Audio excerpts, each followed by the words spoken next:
order. If I could please ask everybody to stand for the Pledge of Allegiance.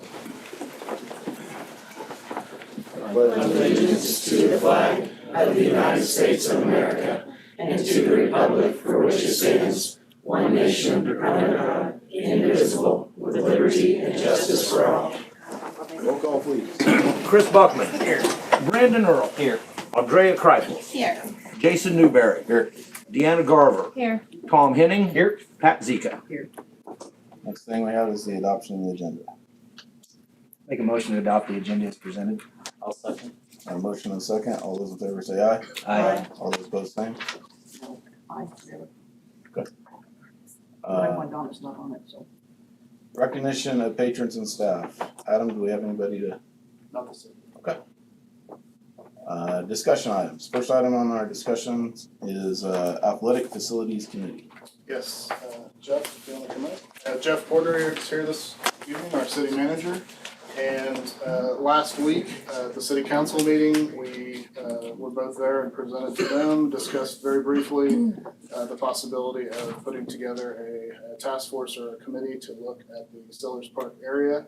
Obviously, over time, the schools and the district and the city have had to work together on multiple projects down there, and because of the ownership of the land in different places. And so in discussions with Jeff, we thought the best place to move forward is to have a group that is looking at responding directly to our athletics facility needs, and a couple of city council members on there, a couple of board members, a couple of community members, putting some people together to move forward with those discussions and see what would be best fit, and then bring that back to both the council and the school board to move forward with. So that was our thought process, and so wanted to bring that up. The city council was very receptive to that last week, and we're interested in being part of that, and so bringing that tonight to the board to for further discussion on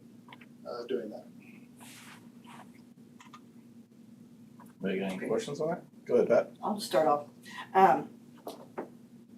I personally don't think we need a committee. That's a lot of people, and it's hard to get 6 of us together or 7 of us together for anything. People in the city spoke, with the survey. We don't have committees for other projects that we've had. The city and volunteers in the district did the practice field, baseball practice field. I think it's just gonna drag on if we, more people and try to get together, and it's something that we're gonna end up deciding anyway. The city's, I think the city, obviously, because it'd be great if you are thinking that you could at all, going on with this. That's just my thoughts. Just drag it on. So I think one of the key things that is needed for this decision or needed for this thought is, are we looking at doing something inside the field, or are we looking at doing something outside the field? Because if we're doing something inside the field, I don't know that the city needs to participate in that because it's on school property. But if we're doing something outside of the field, then that's property that, some of that property is owned by the city, some of that property is owned by the school district, so there's gonna have to be a little bit of give and take there, or working together on that. So I think, in my opinion, that's kind of the first step, is deciding whether we're in or out, and then kind of go forward from there. But that's just my 2 cents. Well, and to do that, we really need to decide, are we just gonna work on the locker room problem so that can be taken care of, or are we gonna look at the whole bathroom, entranceway, and locker room? Of course, I personally think the locker rooms have got to be done. And the decision of whether we're in or out Yeah, makes a difference on that too. Depends on, which Because, ones. if we're doing the locker room, standalone locker room outside, then we can focus on just restrooms and the entranceway in the field, and that tailors that project down dramatically. And or expense wise, are we just like right now looking at getting a locker room because that's, necessary? Or are we looking at both right now, which obviously everyone kind of agreed on that with the survey and everything, but are we looking at bathrooms inside and entranceway and concession stands and locker rooms? Are we just gonna focus right now on locker rooms and possibly the city, park thing and bathrooms and all that, like, had kind of been designed at one point. So That would be the city. So along those lines, Adam, funding source, if this district decided to do something with partnership, without partnership, I assume we're talking a bond issue. So it depends on the elaboracy of what you wanna do. So, if the district wants to look at using funds available, then it would obviously be less of a elaborate situation. And so we would discuss that. If you're wanting to go more in depth, which is kind of where this whole process originally started, with DCS's different plans before we went back to sellers, with the survey, then that would be potentially more bond issue related. So it really depends on the level of project we're looking at.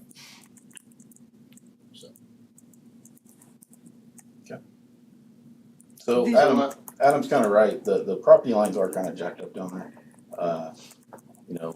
We retained ownership of the parking lot, they're behind the old junior high.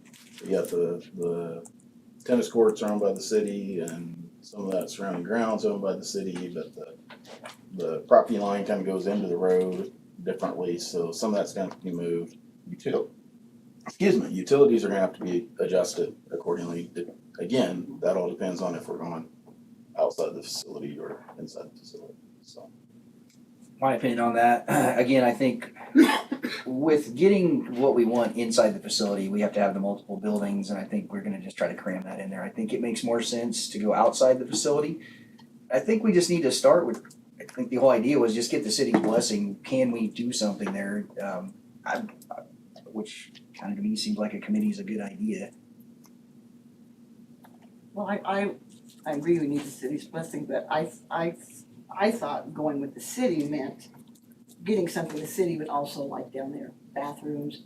Did you ever see the drawing that we had, that the city, that we put together that would work? Did you share that with him? The original drawing, no. I'm not Okay, sure we have about that. something already put together that meets your needs, city's needs, and the locker room situation, which I think that could be accomplished without any bond issue, and that could get done rather, not quickly, because people have different ideas of quickly, but I think that could be done, in the very near future. And then work on the inside bathrooms and that part. And I've been looking at that. I think that could be worked kind of where it is now. I mean, it could fit, but my concern obviously is the locker room right now. Jeff, I don't wanna speak for you, but I would assume that if the city is going to participate in something like that, you're probably gonna involve parks somehow in that. The thought would be that, yes, and that's probably why we'd have a committee, we'd be able to bring input from the Parks Board and or staff from the park. Well, I do appreciate that the feeling is that a previous design would suit the needs of the city. Yeah. I mean, Well, there's obviously, input that the city would also wanna get from its stakeholders on adequacy and, at the same time, we also don't want something that's designed to meet a perceived need of the city that may not be a perceived need, which is, Yeah. why we wanna have a dialogue. This, I wish you would have shared it, Adam. This construction of this project that was created had a kitchen, an overhead for a picnic, or a shaded picnic kind of area, bathrooms for the public to use. And I think some people in the city saw it. Jason, do you know?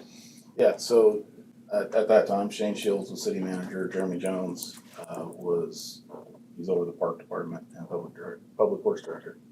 And they looked at it, and I don't know that the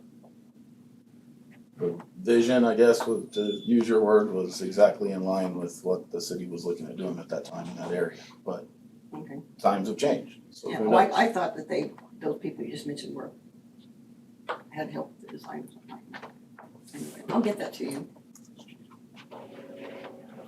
Well, I think the biggest need right now is we need to have locker rooms. That was pretty evident. And I'm with Jason on this. Do we do it inside or do we do it outside? And how are we gonna progress from the locker rooms to the bathrooms, to the tickets, to everything else? So as far as a committee, I'm kind of like we need, as a board, we need to say, do we want it inside or outside?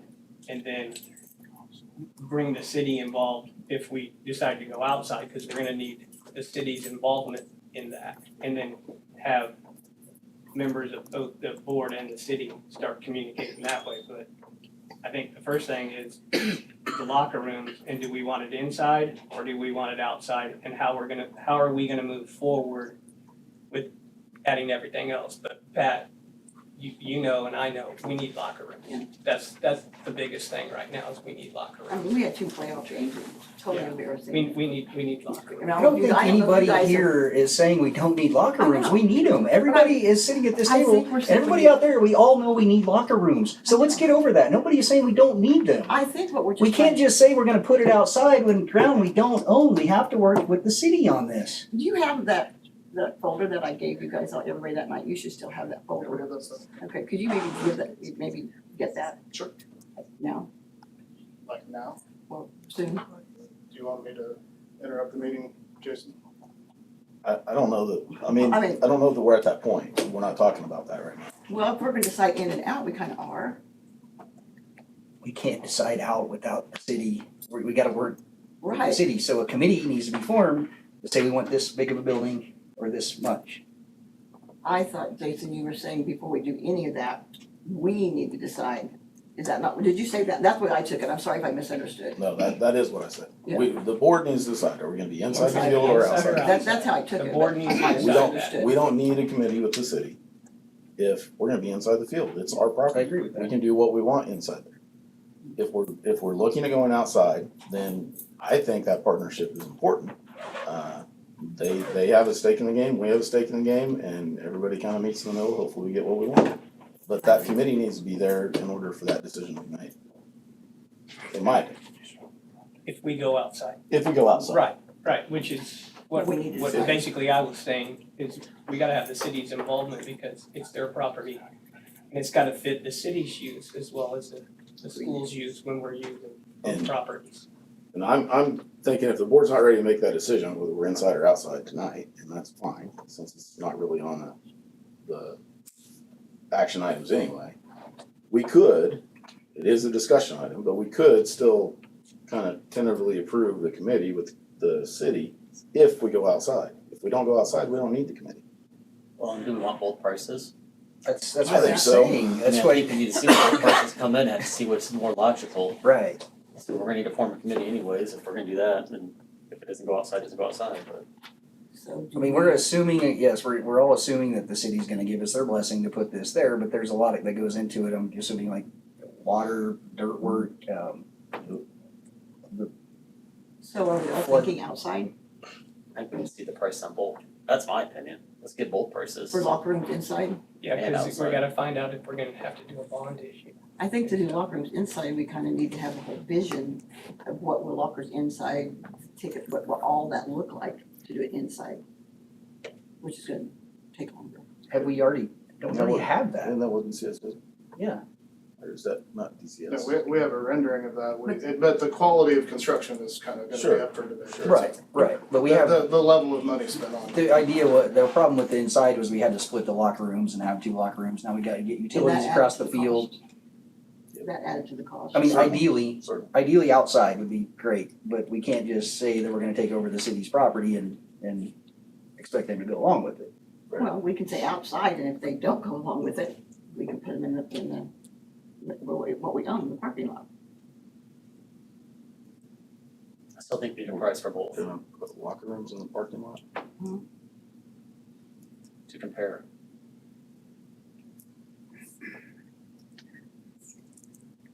I agree. So I think we need to form a committee anyways. It may not go anywhere, but at least we can present and then maybe DCS can present theirs with the pricing. We can match it up and say, hey, this is what the price is. Now let's go from there. To me, the more information we have to make a good decision, the So, better off we're all. okay, so to do that, we need, what are we needing to do? I think we get both prices, so you get prices. Of what, of what? What inside do you want and what? I think we would lock outside room to you locker room right now. But to do a locker room inside, you're gonna have to have all the plans. Correct. But we have those, and So now we have to get the city side. But haven't we already, didn't we think the insides, the two insides, splitting them apart, added to the cost, which is kind of astronomical anyway, and, That was a kind of a, what you have to do is that was a total plan of everything, and you have to kind of go in and subtract this out and subtract this out. Then you end up with just the cost of the 2 locker room facilities. And I think there was a third building on that, wasn't there? Was there 3? not for locker, there's a I think concession it's just the stand. one, The concession across stand, from so each a new concession, there was 3 buildings as part of that proposal, but you can shave the concession stand out and you can just narrow it down to the 2 locker rooms. The difference is, are you wanting to go brick and mortar? Because what they gave you was brick and mortar. Right. Or do you want to go more Morton building type thing, which you see at other facilities, and that may be a different price point, so we may want to get different price points on things, so. And, say, do we or do we not already know the locker rooms have to be in 2 different places? I don't think so 100%. Sorry, I kind of heard part of that conversation there, Chris, and I agree with you. Oh, I just said on the DCS, I don't see that there should be, that we should have 2 locker rooms. The home locker room had a lot of stuff in there that we don't need. So you could have the home and the visiting locker room, right where they have just the home locker room, and get a price for that. That's just what I was saying. I think the home locker room had way too much stuff in there, all foo-foo stuff to make it look more expensive, I don't know. But there was just way too much in there for a locker room, just to get them out of the elements. That's what we're looking for, is to get the kids out of the elements. So this is just a discussion item, but, or do we want to, I mean, is the board interested in moving forward with some sort of committee so we can try to get some information? We don't have to vote on this tonight. If you want to think about it, we can bring it back next Well, meeting. the quicker we decide, the quicker we can get on it, I agree 100%. you know, I mean, it's, we're gonna, If you decide, I'll serve on that committee. I'll serve on that committee, I've been working on it for 7 years. Well, before we get to that point, we need a motion and a If we're having second before we do any of this. You think it'd be It is easy to get just that a many people discussion together, item. that's what I'm worried about, So being you able to get that many motion for people committee? together. We That's can't up to get- you. If somebody wants to make a motion, we can. It we is can't just a get the discussion 7 of us item. together. I guess my question is, who all do you want on the committee? Just the city and the school board? Or do you want others involved as well? Right now, if I make the motion. Well, the way it was presented, correct me if I'm wrong, to the city council was that there be representation from the city, representation from the school board, and representation from the community. Okay. And there'd be employees, obviously. Yeah, you're gonna have the party Yeah. board. Okay. Then You think someone from Crusader Club should be, if they're gonna help get some money somewhere along the way, or? If that's the community members that end up getting chosen, sure. Then I make a motion that we form a committee with 2 city council members, 2 board of education members, a couple of community members, and city and school staff members, including the park board, somebody from the park board. Wouldn't you like that, Mr. Board? Or somebody from the park board, or, I think that would be appropriate. okay, so do I. That's my motion. I'll second. Got a motion and a second. All those in favor say aye. Aye. All those opposed, same. No, Thank you, Mr. Porter. Do we want to appoint this evening, or do we, as far as board members to be on that committee? Sure. You have, that would make Brandon, things, that would make things go faster just instead of volunteer. coming back and Right. making that happen, so. Brandon and Pat said they'd like to serve, so I don't have a problem with that. Discussion. Go for it. Sounds like you get the fun, unless anybody's adamantly opposed We don't to have to it. make a motion on that, do we, Jay? I don't think so. No, I think No, it's fine. I think it If gives, everybody's in agreement, I mean, if there's there you consensus. go. Everybody good with that? Okay. Thank you, Mr. Soria. Thank you, appreciate it very much. Okay, moving on. no, I'm not ready to move on, because it says other related topics may come up as well. And that's the part that I wanted on the agenda with, Okay. Mr. Rails, Okay. was gonna speak to us. Because we do need to do something with our field. Okay. before next year. Whether it be seeded, whether it be, something has to be done to the field before next year, I feel like. If it's the grass part, I'll let, is Mr. Ralt here? Yeah, Jeff's back there. Would you mind speaking to him? Sure.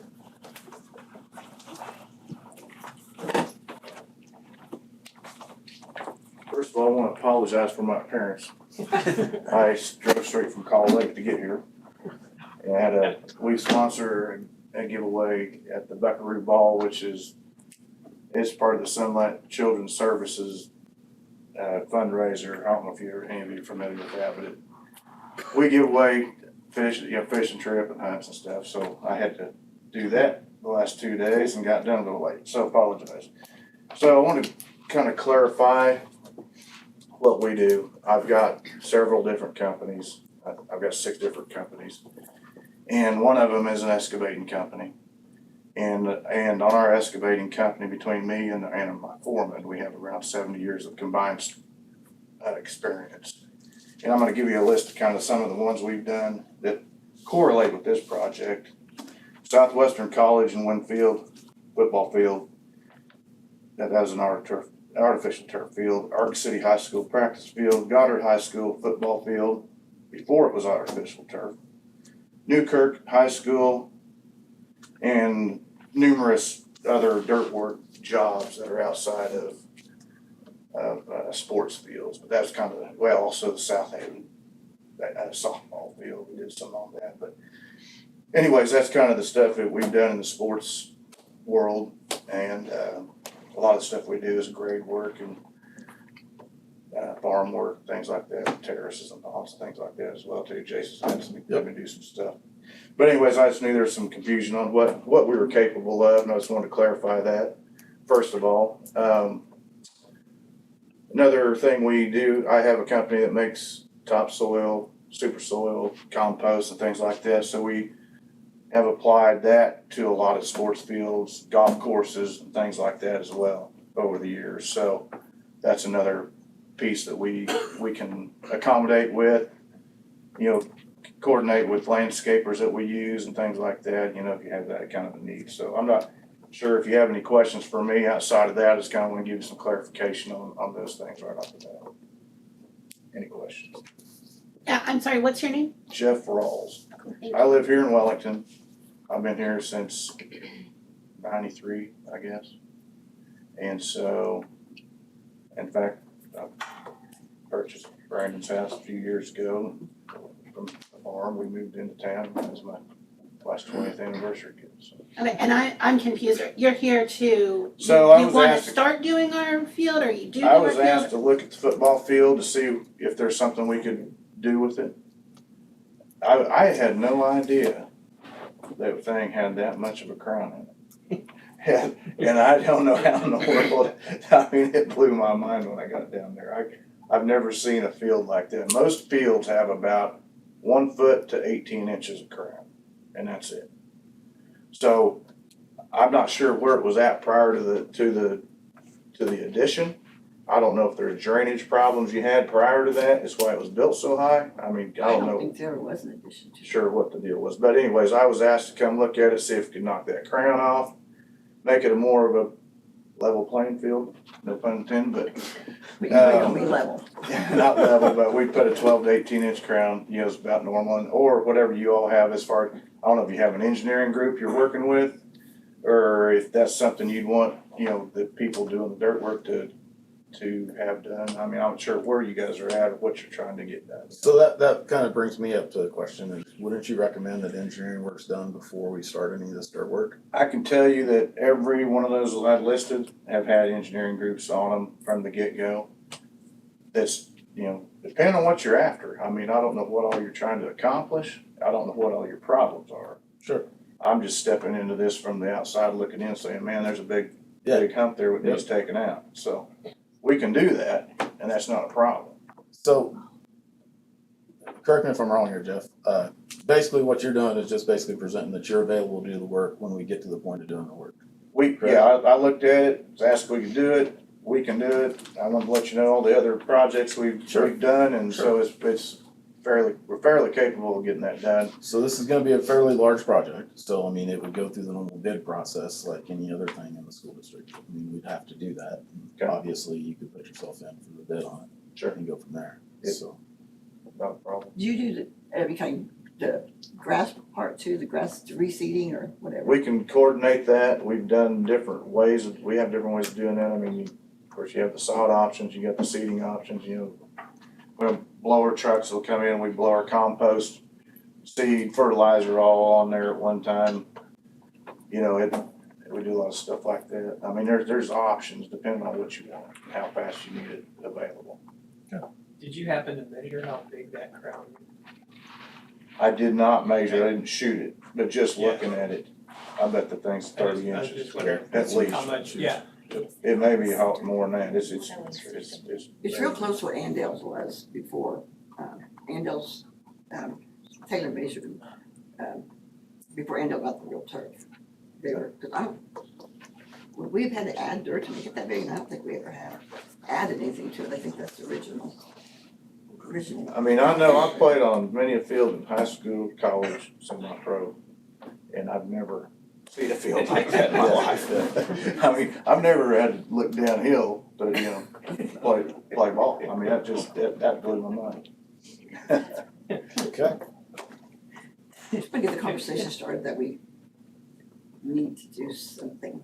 I think we know we need to do But something. I mean, before next year, something, I mean, if we could, you know, just, But long before we call the dozers in, we need an engineer. well, okay, I'm thinking if we can't get that done, could we put in, do something where there's bare dirt and no grass, that kind of thing, and I just want to get the talking started soon, because if you need to put some grass in, if we choose to do that, there's, you know, June 1's probably a deadline, or real soon, or we're gonna have the same.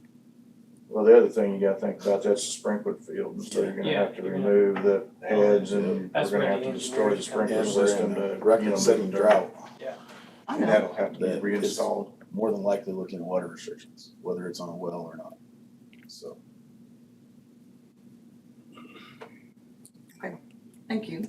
Yeah, any other Thanks, questions? I do have one other question. You mentioned that some of those other fields that you did were turf.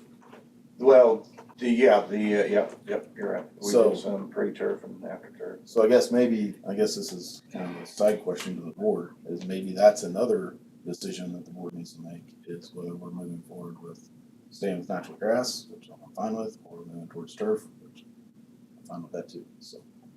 I think That's the maybe a decision. survey said grass. So I know like Goddard, for example, went in and did that, and, I mean, it was a premium field, grass field. Yeah. And they turned it into turf 2 years later. Is one of them still in Goddard still grass? What's that? Is one of the Goddard football fields still grass? It's turf. Both of them? I believe so. I don't remember, I know the one we did was grass and they went 2 years and it turned to turf. I don't remember.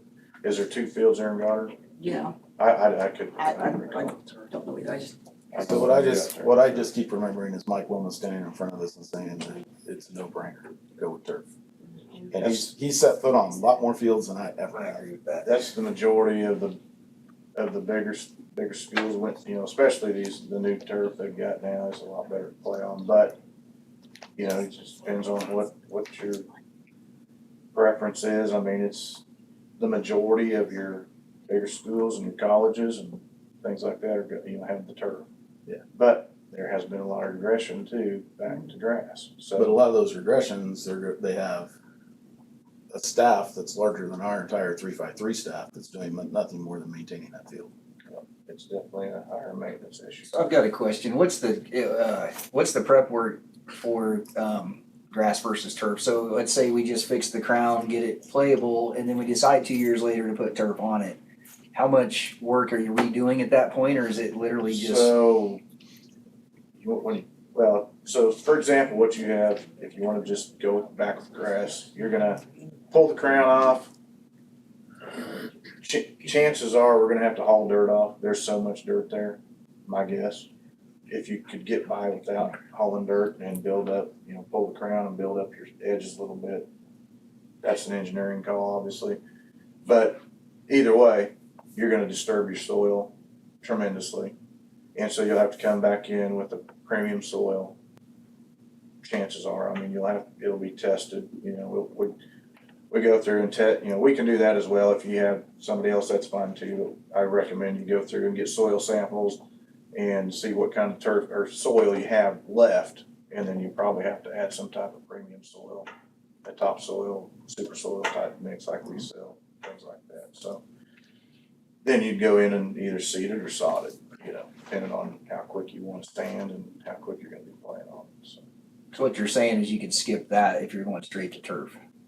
If you go into turf, you're gonna have to remove more material to get down lower, to get your base, you gotta have your aggregate, and your step below the turf, and then your turf, so you have to go down further yet. And you'll have to do the whole field. For sure. Thanks for the info, man. All right, Appreciate any it. questions? Thank you.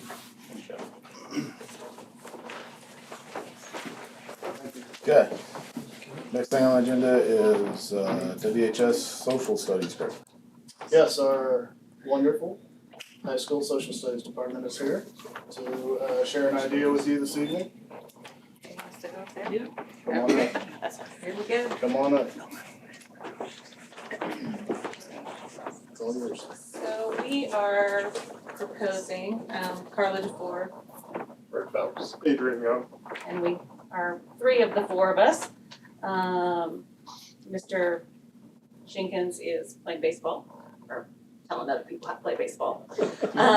But we would like to talk about social studies requirements for the incoming freshmen that will be the graduates of 2027, I believe. All the current social studies students will, continue on the same path that they started on, but we would like to make some changes for next year's freshmen. First off, we would like to combine geography with world history because, to get a good quality understanding of world history, you have to know the geography, and those kind of really play hand in hand together. And then we would like to add a year of US history, a class that would be post-Civil War to World War II to be taken as sophomores, and a class of post-World War II to the present to be taken as juniors. We've been discussing this for a while, and as long as we can remember, students have been taking a year-long course of US history, and, Mr. Phelps has been out of high school a little while, and we realize that there's Post-World War to the present. There's Back been in 1970s. a lot happened since then. 50 years since then. So we feel like it is really difficult for us to get all of the material in that we need to get in 1 year. And so we feel like that would be a good place to add that in. And then students that are seniors have always, for as long as I can remember, also taken US government. And we would like to add a civics course as the second semester of senior year. We, of course, believe that studying national government is very important, but we also feel like sending our young people into the world with a solid understanding of civic engagement is really important. In the future, the state school board has decided that we will be measuring post-secondary assets, and one of those assets is a senior level project, and we feel like civics could help them meet that goal of a senior level project. So right now, geography and US history or world history are separate classes. Correct. And that's freshman and then sophomore. Correct. Okay. And these would both be whole year classes. for So, so world history and geography would just be taught as one, kind of, flowing in and out as needed to make it make sense. So it would be a whole year, yeah. Right now we do freshmen do geography and civics. We thought world history and geography credit together. Be a better Mesh a little bit better, and then civics with government, mesh a little bit better. But when you say they do it together, you're talking one semester and the other semester, right? So for the world history geography standards, or the new class that we're talking, The current. The current. the current, They're yes, separate. they are separate. A civics class and then a geography class or vice versa. So now are you talking about a whole year for Correct, both? You're gonna correct, have one class, but you're gonna, yes, Cover yes, both ma'am. world history and geography. So as seniors, they only have to take the US government in one semester and that was it? So you're wanting to actually add another semester? Correct, and for that's what we civics. would like to do, is increase the social studies requirements to 4. How would that work with the graduation requirements? So it'd move our graduation requirements for that class to 27. is that hard? I mean, is that pretty easy to get, or is that? Yes, Okay. yes, Absolutely, They they're all- capable of taking 8 credits every year, so, so that puts you at 32 for graduation if you pass all of your courses. What about, materials? so since we're just kind of shifting things around, it's You'd be- really all the yeah, same okay. materials that we already have. So I'm absolutely fine with the changing of the courses. I got a little hang up on the requirement of the additional credit. I think it's just very, very difficult for students to get everything in that they want at times anyway. You get kids that have certain interests, whether that's band, whether that's FFA, whether that's choir, whether that's, some of the VOAG type teaching. They, and then if they go for the Kansas Scholars where they're required to have 2 years of a foreign language, they kind of get pigeonholed pretty quick and they run out of spaces to put stuff. Now, that's gonna loosen up a little bit with the potential removal of CrewCon, correct? Mhm. So that might add some flexibility, but I'm still hesitant to do the requirement. I think the course is great.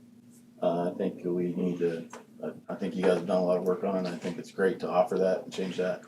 I just want it offered. I don't know that I want it required. It's kind of mine. So do you like the idea of them adding like meshing geography? Yeah, I think that's great. I think that and makes adding sense. The history. I think that makes Yeah, I sense. kinda agree with you, I like the idea, I just don't know about the requirement. When we got the CTE stuff too, Yeah, cause we just added the financial, Yeah, we yeah, should. the business financial thing. I like the idea too, but the credit right now, kind of same token. Again, Does love that the change idea. anything in your guys' metric? I mean, if it's required versus not required, I mean, I don't know that it, what do you think? I think it kind of does. A little bit, yeah, Cause we, in our course, we're biased, right, we think it all flows together Correct. there, and you'd have to ask Mr. Nance. You have to have 3 Like right now, now. we got a lot of seniors, I teach senior government, I got a lot of seniors, they get done with first semester senior government. So I think they have time to take another social studies class. I got a question But about I could the, be wrong, What- 'cause I don't know all the numbers.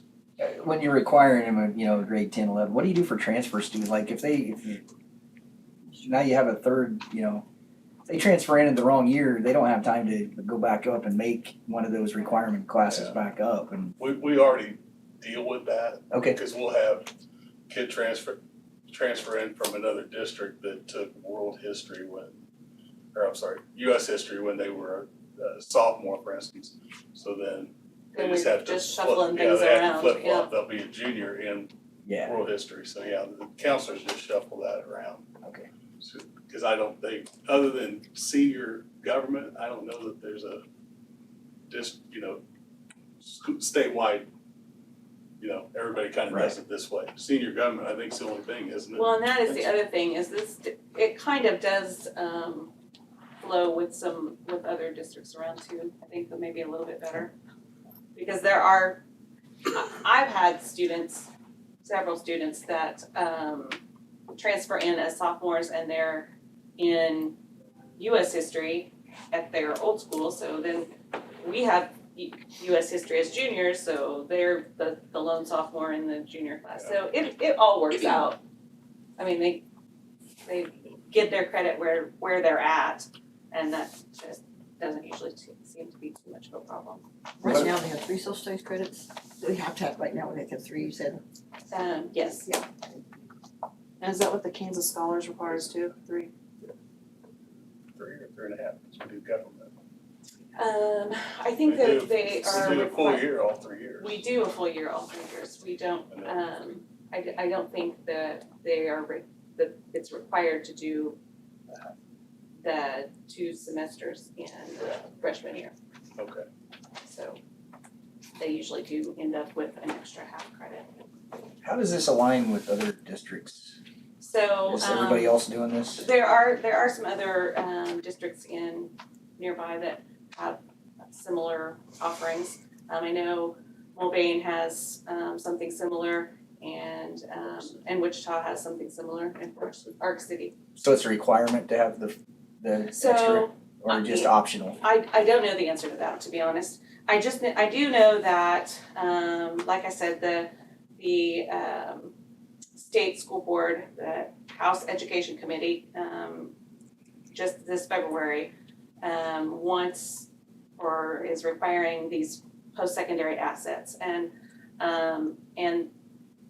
on that is or one of the options, I guess, is a senior project, and also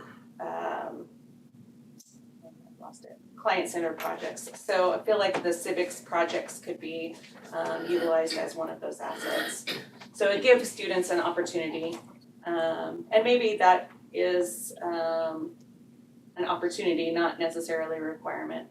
But it does give students an opportunity Right. to get some of those things.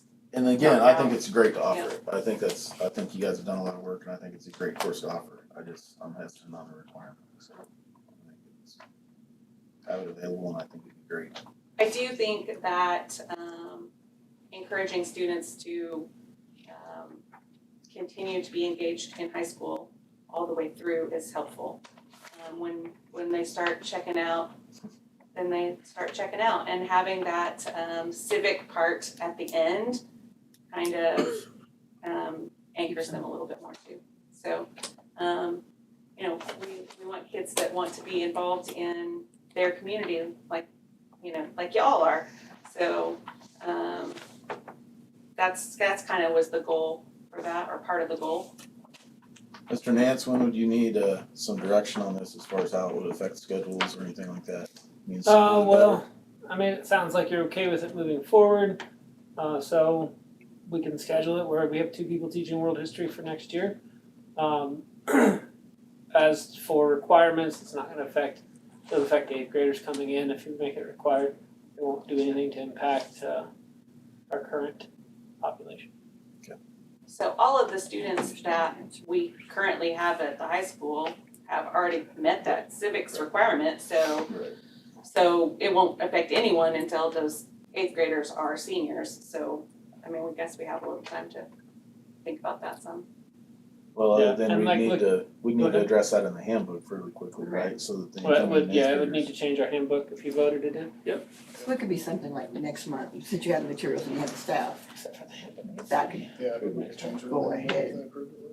so the part about requirement could wait till next month so we can, Me. yeah, with that. I'm in charge. I know, I'm just asking that. You will get the high school handbook next month, but that change could be made post if the board changed that. Sounds good. And any other discussion on that? It's not Did really you an check item to with- vote on. Mulvane and them, you have, Mulvane we had that conversation earlier. That they're doing about the government. About the other history class they offer? They're doing an extra half credit, I think, to kind of meet the same needs that we're talking about. In order to get that history to Yeah. now covered. Because, I mean, I see that. it just keeps adding, and there's still only 180 days. So trying to get all of that in is becoming tricky. I've only taught US history for 4 years. I did 13 years of world history, but I'm even even after 4 years, I feel like I'm jamming it in and we're not getting the depth that I wish we could. Certainly, there's some parts that are just glossed. Since you brought up half credit, would that help? Pardon me? Since you brought up the idea of half credit, would that help in any way? I mean, It hurt. yeah, but I mean, how Yeah. would that, I guess how would that? But I don't know, I don't know, to be honest. I don't know how I would map that out. It would change the timetable, and I'm not sure where I would put that in the chronology. I don't know where I would put that break. I Of mean, course, I don't know. But yeah, I like the idea of the civics, the government, Yeah. the senior years, like you said. this was just, this just kind of made it easy for me, or for us to kind of think about. I know, Mr. Phelps and I both teach US history, and his method is a little different than mine. He goes one way and I go the other way, and he gets just past where, we kind of cross, and there's not very much overlap where it was like, okay, I don't get to the end and he doesn't get to the beginning. So I feel like that's where we need to be, is to split that in half. I think that would be the easiest method, but So we can kick that around, maybe bring it back next board meeting? Sure. Kind of go from there. Appreciate it. Thank you. Thanks. Okay, next item, DPA Nationals information. Right. And Elizabeth. Okay. All right, first of all, on behalf of BPA, I'd like to thank you for allowing and contributing to those students going to national conference. And I want to thank Mrs. Case for all the work she did to get us there. Isn't she sweet? So it was a lot of calling and registering and scheduling and all that. So we took 6 students who participated, and I think just so you'll know, that the experience that they had is going to be something that they'll always remember. There were students who had never flown before, never had left the state of Kansas before. We met at a convention center in Anaheim, over 6,000 BPA students there in competition. They were representing the state of Kansas, and they did a very good job representing Kansas and Wellington High School. I felt like their student conduct was nothing I had to worry about. They were dressed in professional attire whenever they needed to be. They were on time, and they were where they needed to be when they were scheduled. So it was a great experience. And I just wanted to thank you all for allowing that to happen.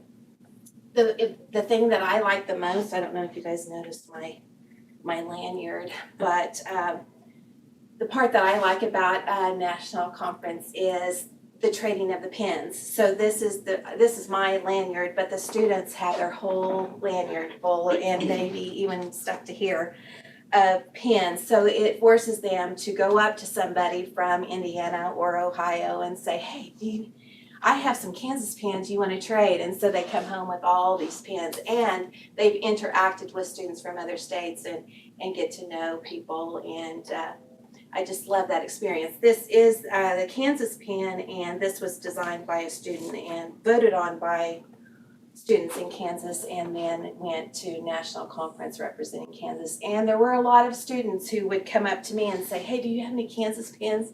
Because they loved it so much. It really stood out on their lanyard. So that's all I have. Thank you. Thank you. Thank you. Thanks.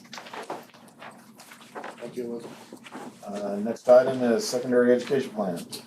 Yes, Mr. Nance, we have been discussing this for the last couple months, and so I know we had a board member that had mentioned possibly voting on the new high school schedule.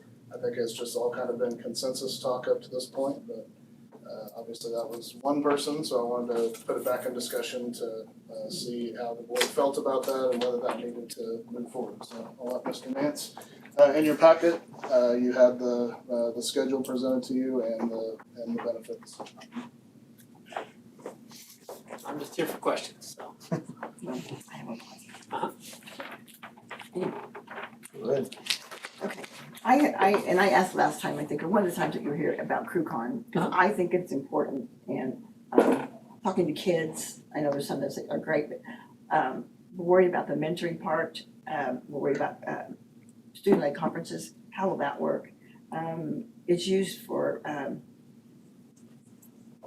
catching up or doing work or, going to talk to another teacher if you need help.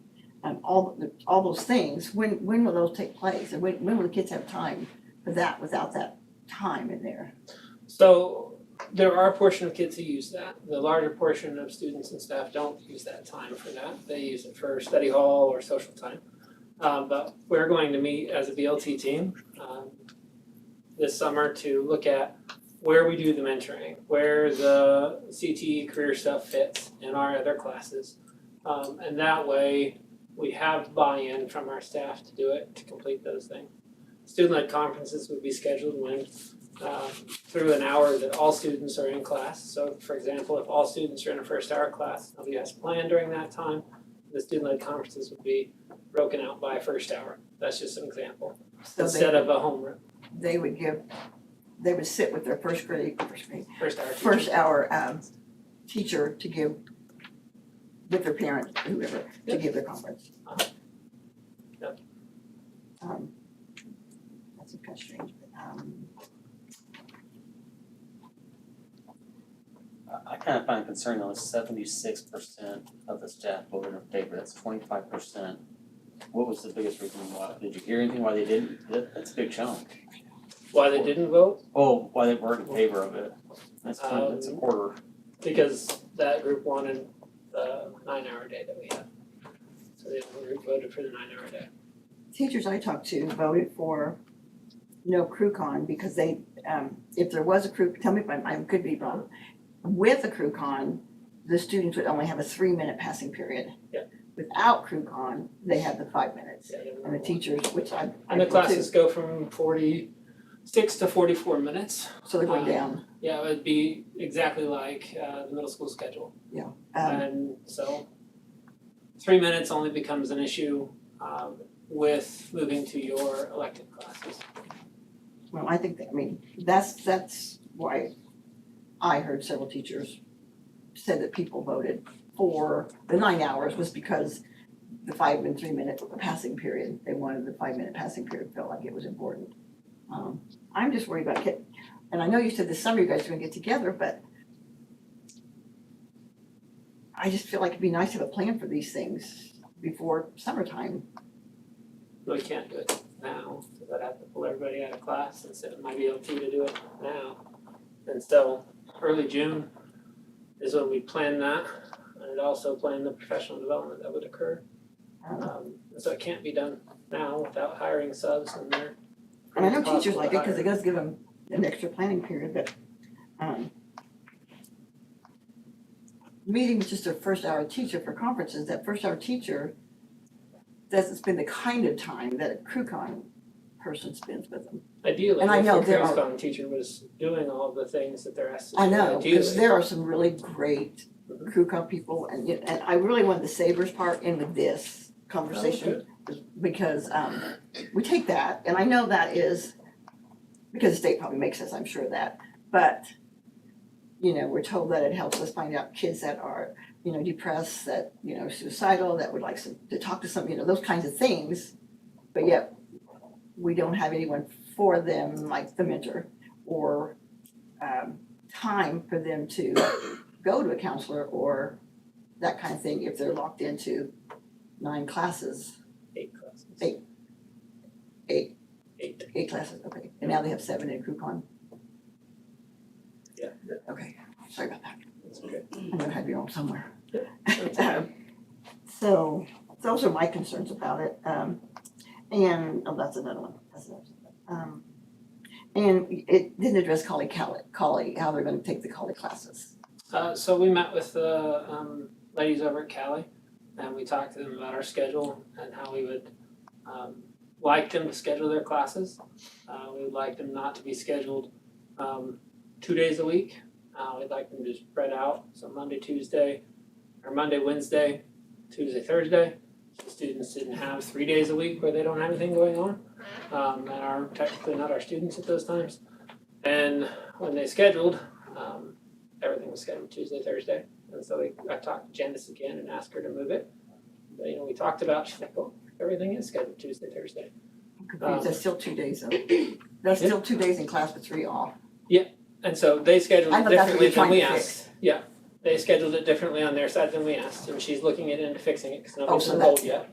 But their classes are still longer than ours altogether. So if you were to take Comp 1 and then take College Algebra, Comp 1's from 8 to 9:30, and then College Algebra would be till from 10 to 12:30.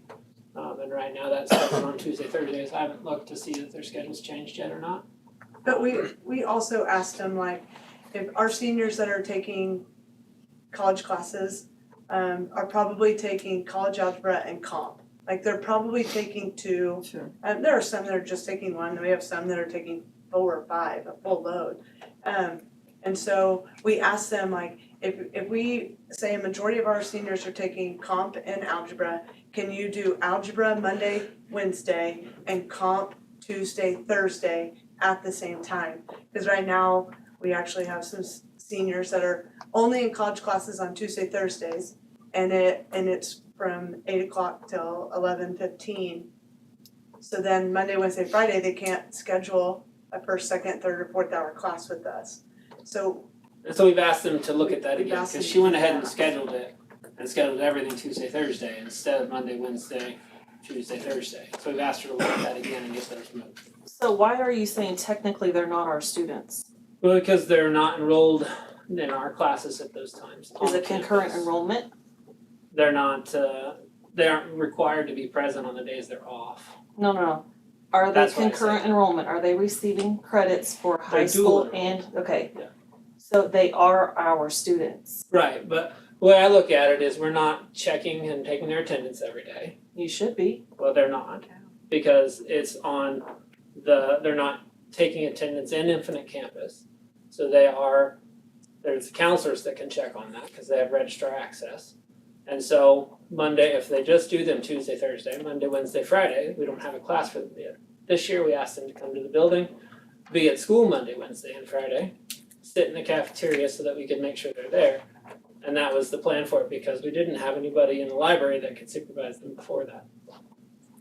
And so that's why I say that. So we're not on our attendance roll those times. There's not a staff member at our school taking that attendance and putting that in. Are you saying this year they did, or you wanted them to sit in the lunchroom Monday? I asked them to. Yeah. That was Some what of they were those, supposed to be. And some they of them don't. are going to jobs at that time, seniors. But they should be in college classes at those times. Right, but I mean on the day, like the Monday, Wednesday, Friday, I mean, I know 3 kids that are doing jobs on those days. And so I can't take attendance on them being there, so they don't do that. Obviously, the kids, go to work. Did Jan tell you when she's gonna get back to you on it? I have to contact her again, so I haven't had a chance to look at it yet.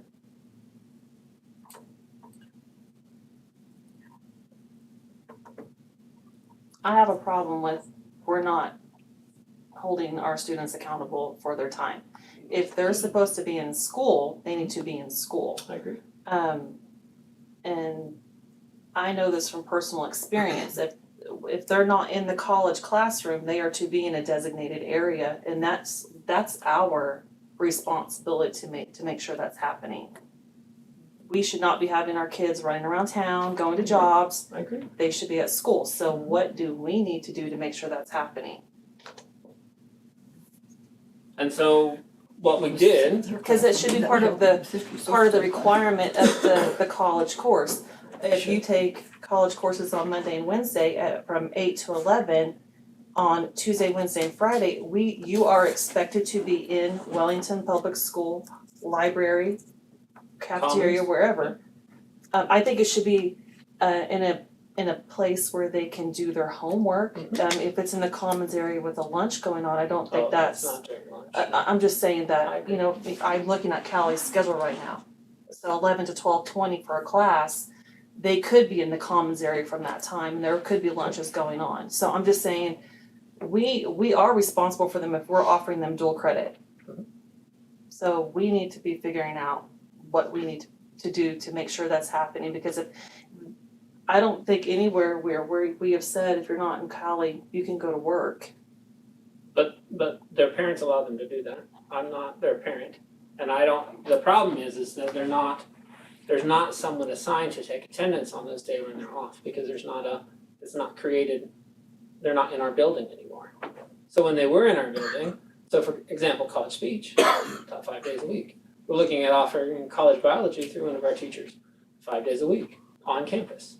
Teacher takes the attendance and takes care of that.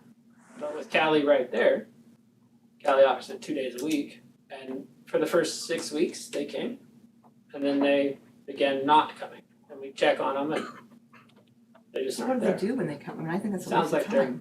Not if they're doing their homework. I mean, Well, they don't have homework. Pat, all you do is say school is a waste of time. Everything you say, it's a waste. Halloween, day after Halloween, and Wednesday is.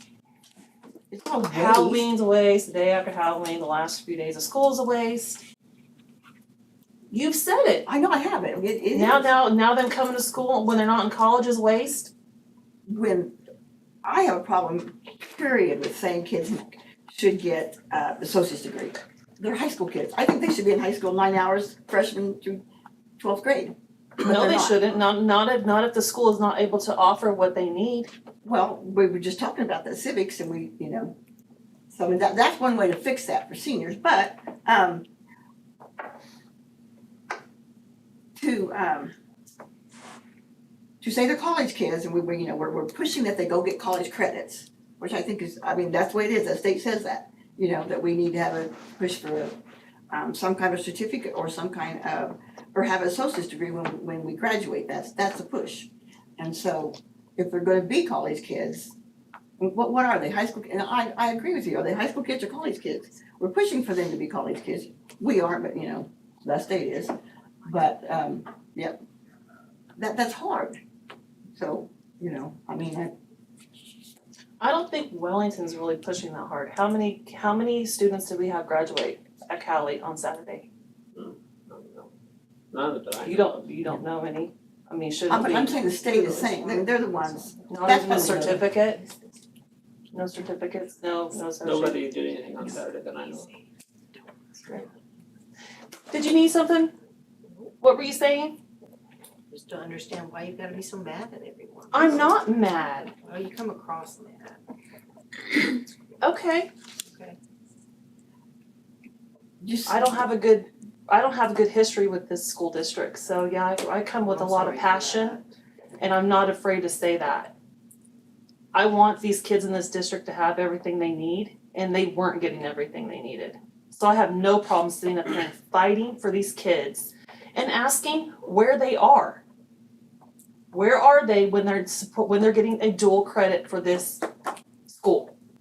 And it's okay for me to ask that. And if I don't ask it in a nice tone, you'll be okay. so that brings up another subject. We want our high school juniors and seniors to be sitting in the library or wherever on Monday, Wednesday, Friday when they don't have class. But in our middle school, we have truancy is at, how much, what's your truancy rate? Do you know, in the middle school? Offhand, I don't. It's really high, and there's kids that are flunking all classes. There's kids, and they're moving on to the 8th grade, and they're moving on to the 9th grade. And so I guess it's just a massive problem. We wanna know where they're at, but when they're not at school, when they're not at school and they're truant, we're not caring, we're not doing anything about it. I'm not saying that, I'm not saying we're not. That's not true, because we do. I know, I'm just saying, I'm not saying that, Right. but it came, like it came across like that, cause I know, it's always, cause truancy's been a big issue with me for a long time, they're not in school, they can't learn, I agree. And if we're always told, well, it ends up at the district attorney, and he doesn't do anything. Well, okay, if he doesn't do anything, what do? We still need to do something, because we're asking juniors and seniors to sit somewhere for half a day, and we've got kids not coming to school, but they're passing. They're going from 7th grade to 6th grade, to 7th grade, to 8th grade, with all Fs. That's happened to a kid, I promise you. and then he's going to be a freshman, and now he's accountable because he has to have those credits. So Pat, the item on the agenda I is know, the secondary. But it is all the same thing that we're talking about. It comes down to Cali, that's, you know, and that's part of this discussion with the schedule change. And they just said that they're working with Cali to try to get things better aligned. Can we not offer some classes that these students can take that are Monday, Wednesday, Friday, if they're in a Tuesday, Thursday class? I mean, is that not a thing we can do? Well, we don't offer, our freshmen, we can't take, English 9, Monday, Wednesday, Friday, and get a full credit for that, and take, then Tuesday, Thursday, take band. We don't offer it that way. We don't offer alternating credit or anything like that.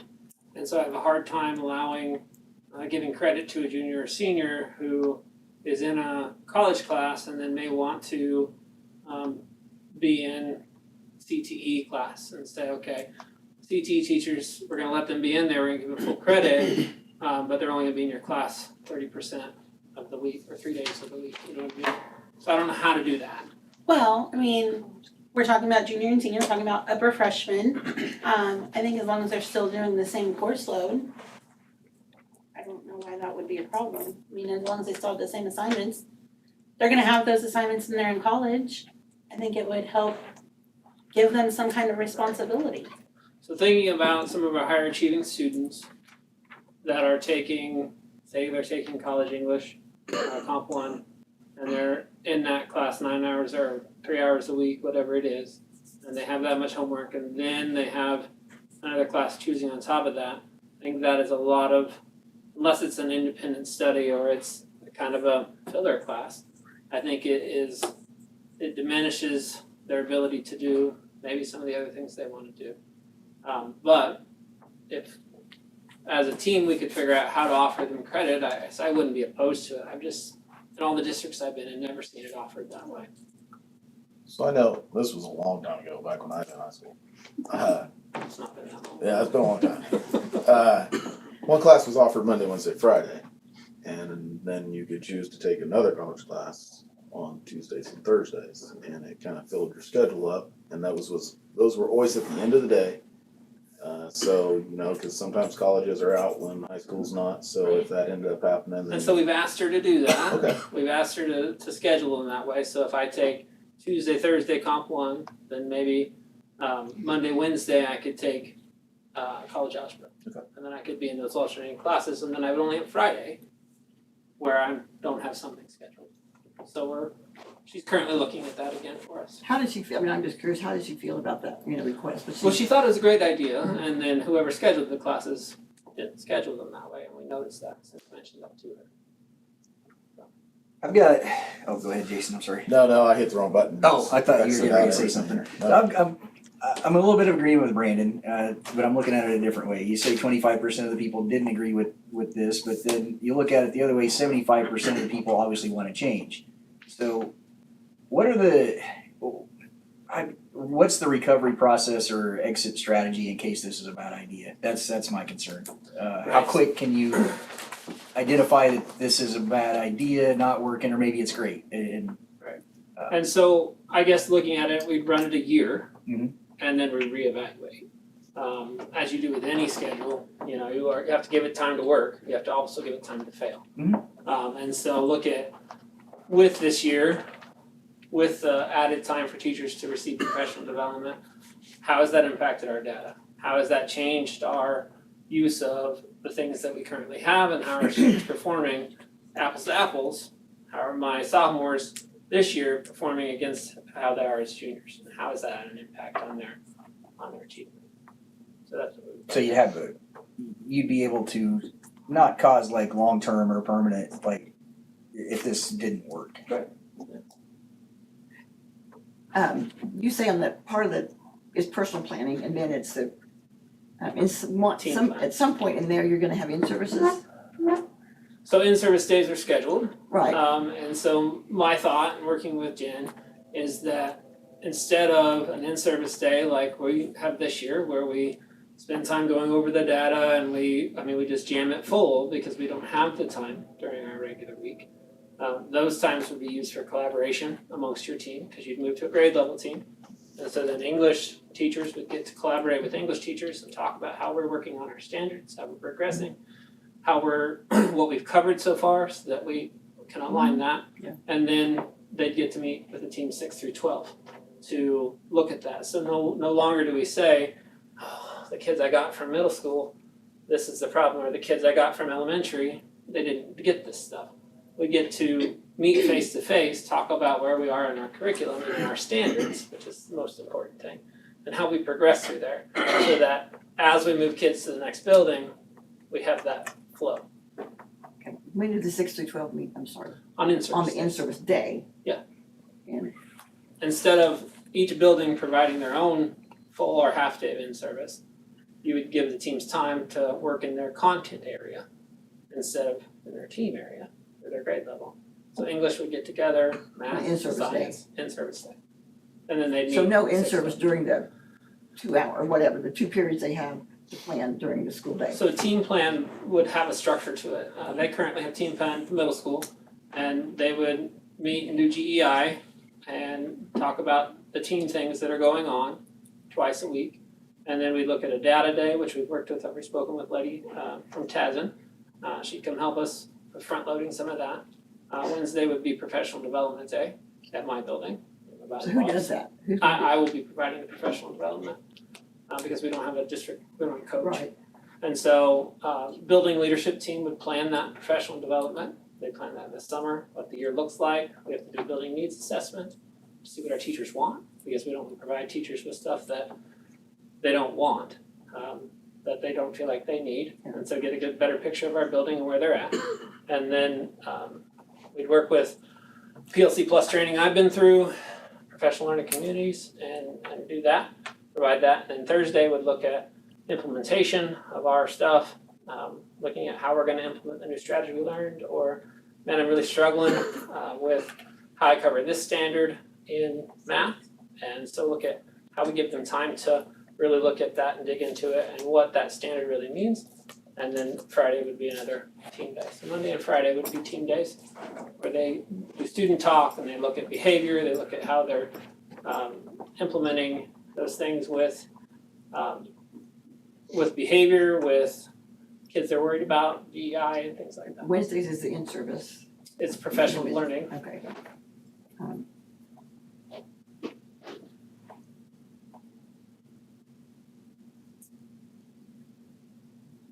So will you bring in other people? I'm just concerned on if you're gonna do the in-service every Wednesday, so that leaves Audrey in the office, because I'm sure you guys are busy. We are, but it's important that we pour into our teachers so that we see the impact in the classroom. But they have input on the in-service. Yeah. Okay, because nobody wants in-service. Well, we're not gonna do things that, I mean, there are needs that our teachers have, and we'll address those, but it's not just gonna be me planning that. Building leadership team is gonna help with that.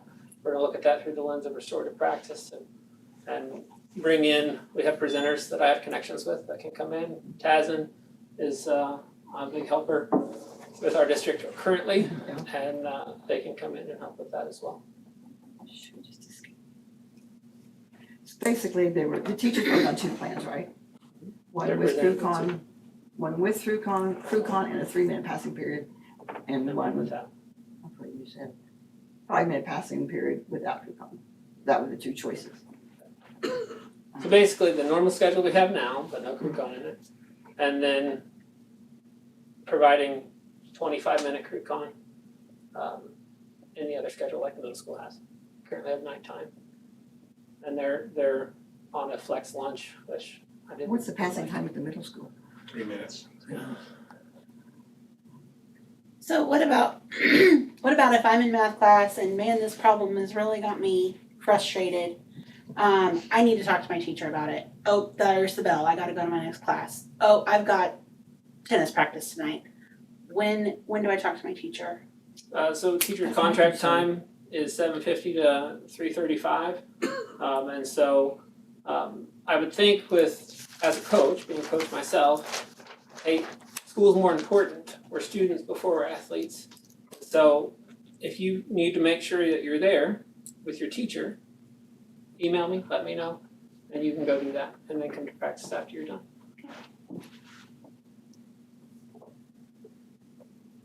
Okay, this is just a discussion item, but the last little note there says that, we can either take some action on it, or we can come to a consensus, or, since it's a discussion item, what type of timeline are you looking at on this? So we're ready to plan the schedule. Okay. We've met with all the teachers, have all the classes that they'd like to offer in their pathways. We've almost got all of our teachers hired, so we're ready to move. I'd like to have the teachers have their schedules and the students know what they're taking before the year's over. And that's pretty quick turn. What if Cali decides they can't do that?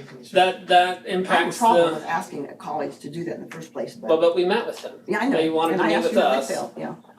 And wanted to know how we could pair better together, and that was the suggestion, that if you can't go to 50-minute classes, we understand, but if you could make sure they're not on the same day.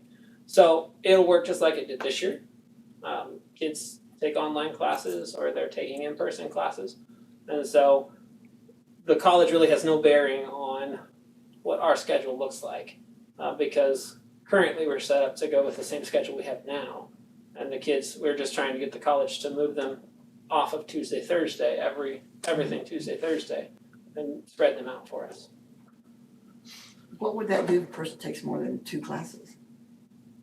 So if they take more than 2 classes, there are a lot of kids that do that now. I know, I mean, what would this new schedule? So it'd Would be, we still be able to again, do it's the that? same schedule that we currently have. So for example, we have some kids who take 2 on-ground classes. So they take Comp 1 and they take college algebra first semester.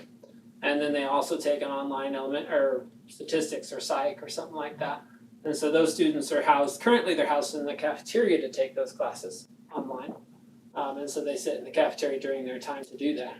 The online classes are easier for the kid to take within our hours because they do the class within our hours. It's an online class. So currently, really, if Cali moves them or not, it doesn't have any bearing on the rest of the kids who take classes at the high school.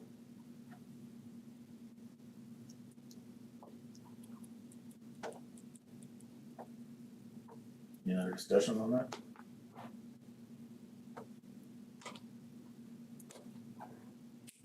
I wish we'd had all this discussion like along the way a little bit, so that it all just. Sure. And I mean, the answers to the other questions. So, do we have a consensus, or do we not? I'll make a motion to approve the secondary education plan to approve his, Mr. Nance's schedule at the high school. Second. Got a motion and a second. All those in favor say aye. Aye. All those opposed, same. No. No. I just want to answer about group and stuff, so no. Thank you for your time. Thank you. Thank you. Mental health. Next item on the agenda is curriculum update. Yes, Dr. Crane's gonna give a really brief update on discussion that we've had last month. Yes, I just wanted to update you on some things that I've done since then. We now have a reading team put together that's gonna meet on the 25th. And we'll meet again before school starts, just coming up with some ideas on how to get books in kids' hands and get them reading district-wide. I also met with the core teams at the middle school just to see how Zello was going, and they feel confident that the more they do it, the better they'll get, and that next year will be much better Much better at what? at understanding the curriculum and guiding them with a structure through that. What is Zillow? Because I have a different thought of what Zillow is. What is it? What is Yeah, it? just share. It's just it's an online software that helps students to kind of guide through goals and what they might want to look at for classes or their future or. So is it what used to be called career Yes, Crusader yes, Cruising? Yes, Career Cruise. So they have that in the middle school too? yes. Yes, that's exactly. So I know there's ACT prep on it, so they can take that test. Can I ask you guys, do you guys use Zello in your class? Okay, do you, is that what you get on every day or? No. No, Not every day. does every class use it or who uses it in high school? Currently, it's done during career advisory time and CrewCon. So, When's career advisory time? well, that's where we use the platform Zello, but there's a lot more that goes along with it. So So Zello's it's done in individual classes, not during CrewCon. It is during CrewCon? Yes. So when will you do it now? That's the So question. that's what they're working on. I know, that's why I said no, because I want those things answered now, I want answers to those. So the plan is to take the pieces that Ms. Vaughn has developed a lesson plan through and to see where those pieces fit in our subject. So for example, one of the things they do in career advisory is they write an essay over their Zello information, and that fits very well in English. And looking at where those things fit and placing those lessons in those classes so that they're achieved that way throughout the whole building. Can I decide through Zello to take the ACT prep? I can decide to do it, and my 3 friends in that class, they don't have to take that, they don't want to.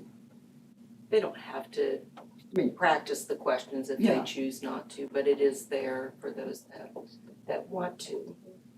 So it's an option, yes, I'm just confused when you will use it. When do they use it at the middle school, Zello? During nighttime. nighttime, so they have time set aside for that. At the high school, still gonna use Zello. When high school's gonna do quite a few of these things, that's gonna be a lot to fit in. Hey, I have a question. So we just heard from the social studies teachers that said they don't have enough time to get through the curriculum they're teaching now, and so they wanna split it up, but now we're gonna add this onto them too? They're already doing it Yeah, they currently do it in CrewCon though. and so Right, they do it in CrewCon, and but now we wanna give them a piece of this CrewCon into their class they already don't have time to teach. what we wanna I know, do that's is what we wanna bothers take me. the pieces of it that we have our students use. And we want them to, because the complaint is that I have to teach an English lesson and I'm not an English teacher.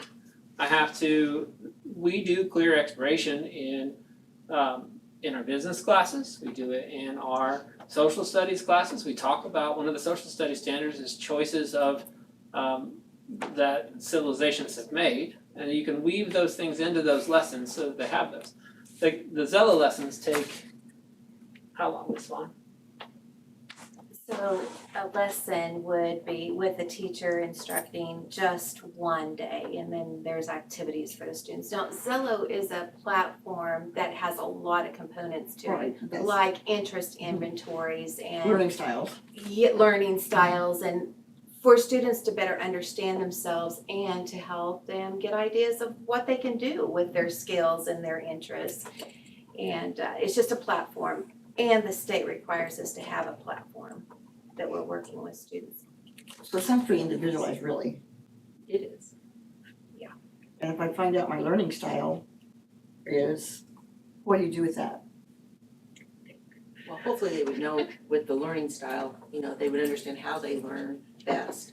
So then they can Oh, so apply yeah. strategies Okay, I get in the that. classes Yeah. that they're taking, Okay, yeah, so that- I was they can be thinking the about most that. successful that they can I was be. thinking they're gonna change your whole class because I learned this way No. and Johnny learns this way and. Right, so. Yeah.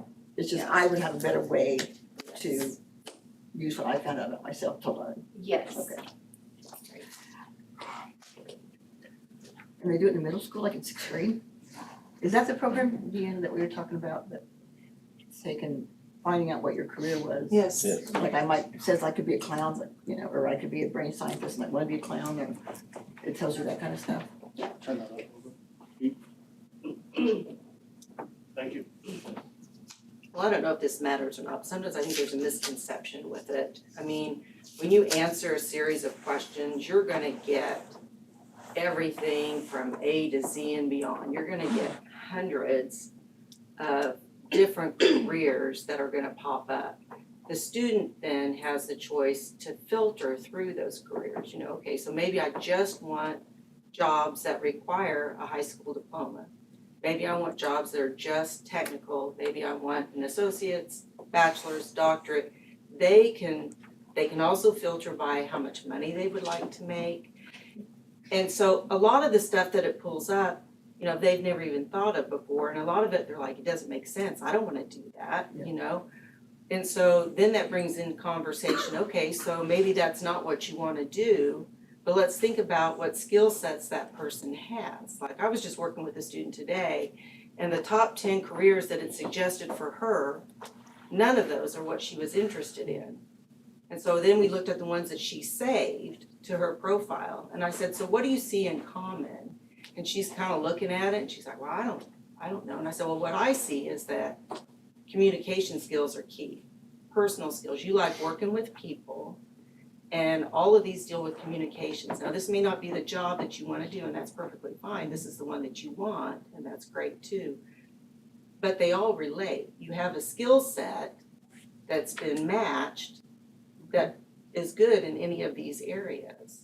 And so, and then it also provides research on post-secondary institutions where you can then compare costs and entrance requirements and acceptance rates. And I mean, there's just a lot out there with it that you can do. You can dive really, really deep, or you can just do the skim part of it. So it's very individual for the student, and it's all based upon how they answer the questions. Can they go in and re-answer? They can re-answer those questions whenever they want. They can update their information whenever they want.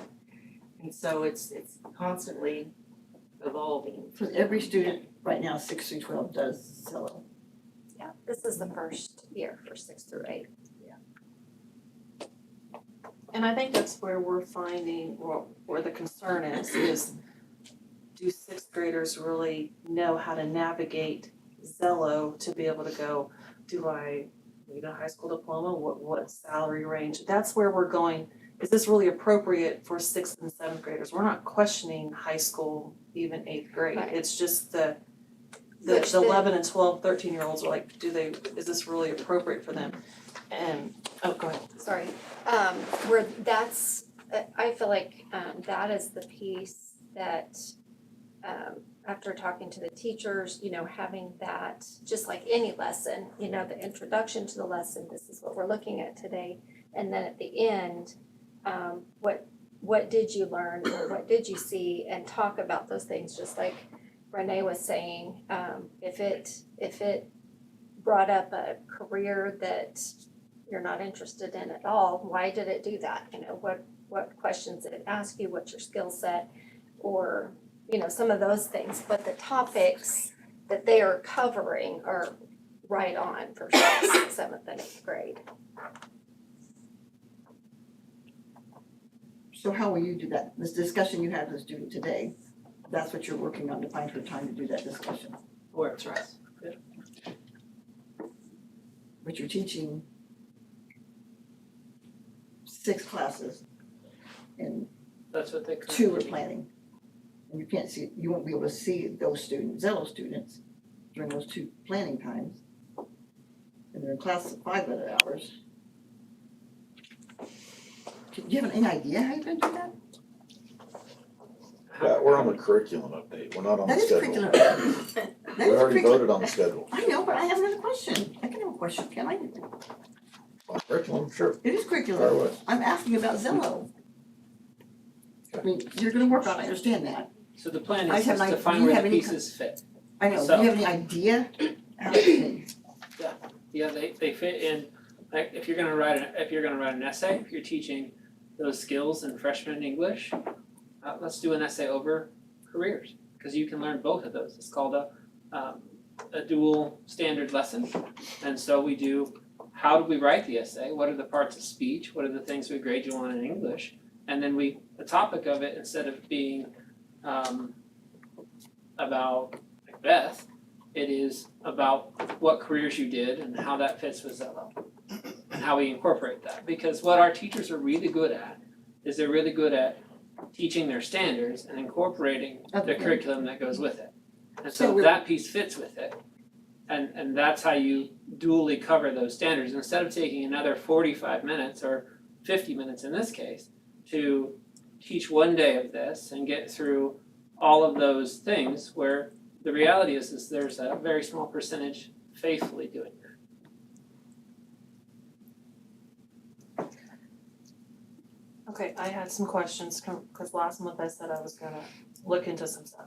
Okay, so 2014 is when the individual plan of study went into effect. When did it, and that was from 8th grade through 12th grade, when did it change to 6th grade and up? So our plan of study needs to be completed in 8th grade. And 6th and 7th grade is when they kind of are looking at these things, trying to decide what kind of classes that they wanna take. So it's kind of all connected together to the plan of study. Do you mean at the state level? I just mean like, Jen had mentioned that we had to started doing Zello for 6th grade because it all changed at the state level. So I'm just trying to figure out, I can't find anything for 6th grade, it says 8th grade. Oh, okay. So I'm just trying to figure out, cause it says 2014, it started from 8th through 12th, I'm just trying to, what did you, Right, where, the plan of why studies. did you go to 6th grade, why did we change that? So that the students would have an idea of what plan they wanted to do by 8th grade, so So that they that, could we start just did Zello. that, the state didn't do that, we just, as our I district. remember the state talking about plan of study from 6th grade from the inception of it. Now, Yeah, I mean, I think they just bunched it like it's 6th, 7th, 8th that we start talking about the. When the plan of study Yeah, first yeah, I came. know I saw K through 12, but I know what you're talking about, but what I'm, like right up here, it says January 2014, KSDE recommended that all districts implement IPSs for students in grades 8 through 12. Okay. So I'm just trying to figure out, Where the 6th and 7th. yeah, cause So you know, I think the IPS is just a part of it. I mean, the individual plan of study, you have to have the prior knowledge to make that plan. Is that kind of what you're saying? So Yeah. then 6th and 7th grade, we're trying to give them the knowledge, so when they are in 8th grade and they're looking at this individual plan of study, they can start making the choices. So you're introducing, well, what is available at the high school for me to take? Is there something there that interests me, or do I wanna look just at the college classes, or, you know, kind of what am I looking at here? So that it's, the continuum goes K through 12, and there's the awareness, and then there's the exploratory, and then there's the work-based stuff that they want you to do. So they kind of divide it out over the 3 sections of education. So, you know, I don't think that I can answer exactly a date, because everything that I've seen that's been published from the career and tech ed side of it is that it's a continuum K through 12. And this is what we want you to do 6 through 8, and here's what we want you to do 9 through 12. is that the competency sequence pre-K through 12, is that kind of this? Is I that, see it as a graphic, you know, Okay. just, yeah. so I guess my big question is, are our 6th and 7th graders required to do this, or are we just recommending it at our level? Well, I don't know if I have the perfect answer for that, Okay. but the inception of this, from how I remember Dr. Watson talking about it originally, when all this came up, connected to post-secondary success and all the different things that we are judged on and rated on for accreditation. The IPS was going to be a process, the specific IPS, as far as individual plan study, was gonna be a process 6 through 12.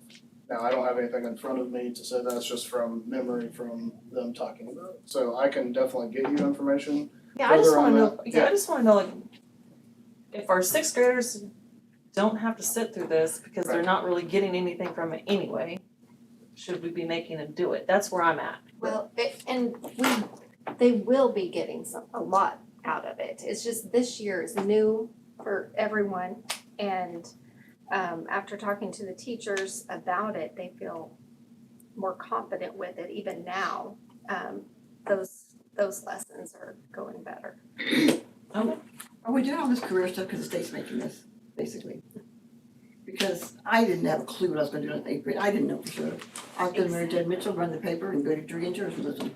And then I changed, because I was gonna be, these life changes. Right. So are we doing this career stuff because the state's making us? But realistically, even when you're in college, you change, and how many people I change know. Right. career goals, so I mean, just give them an option.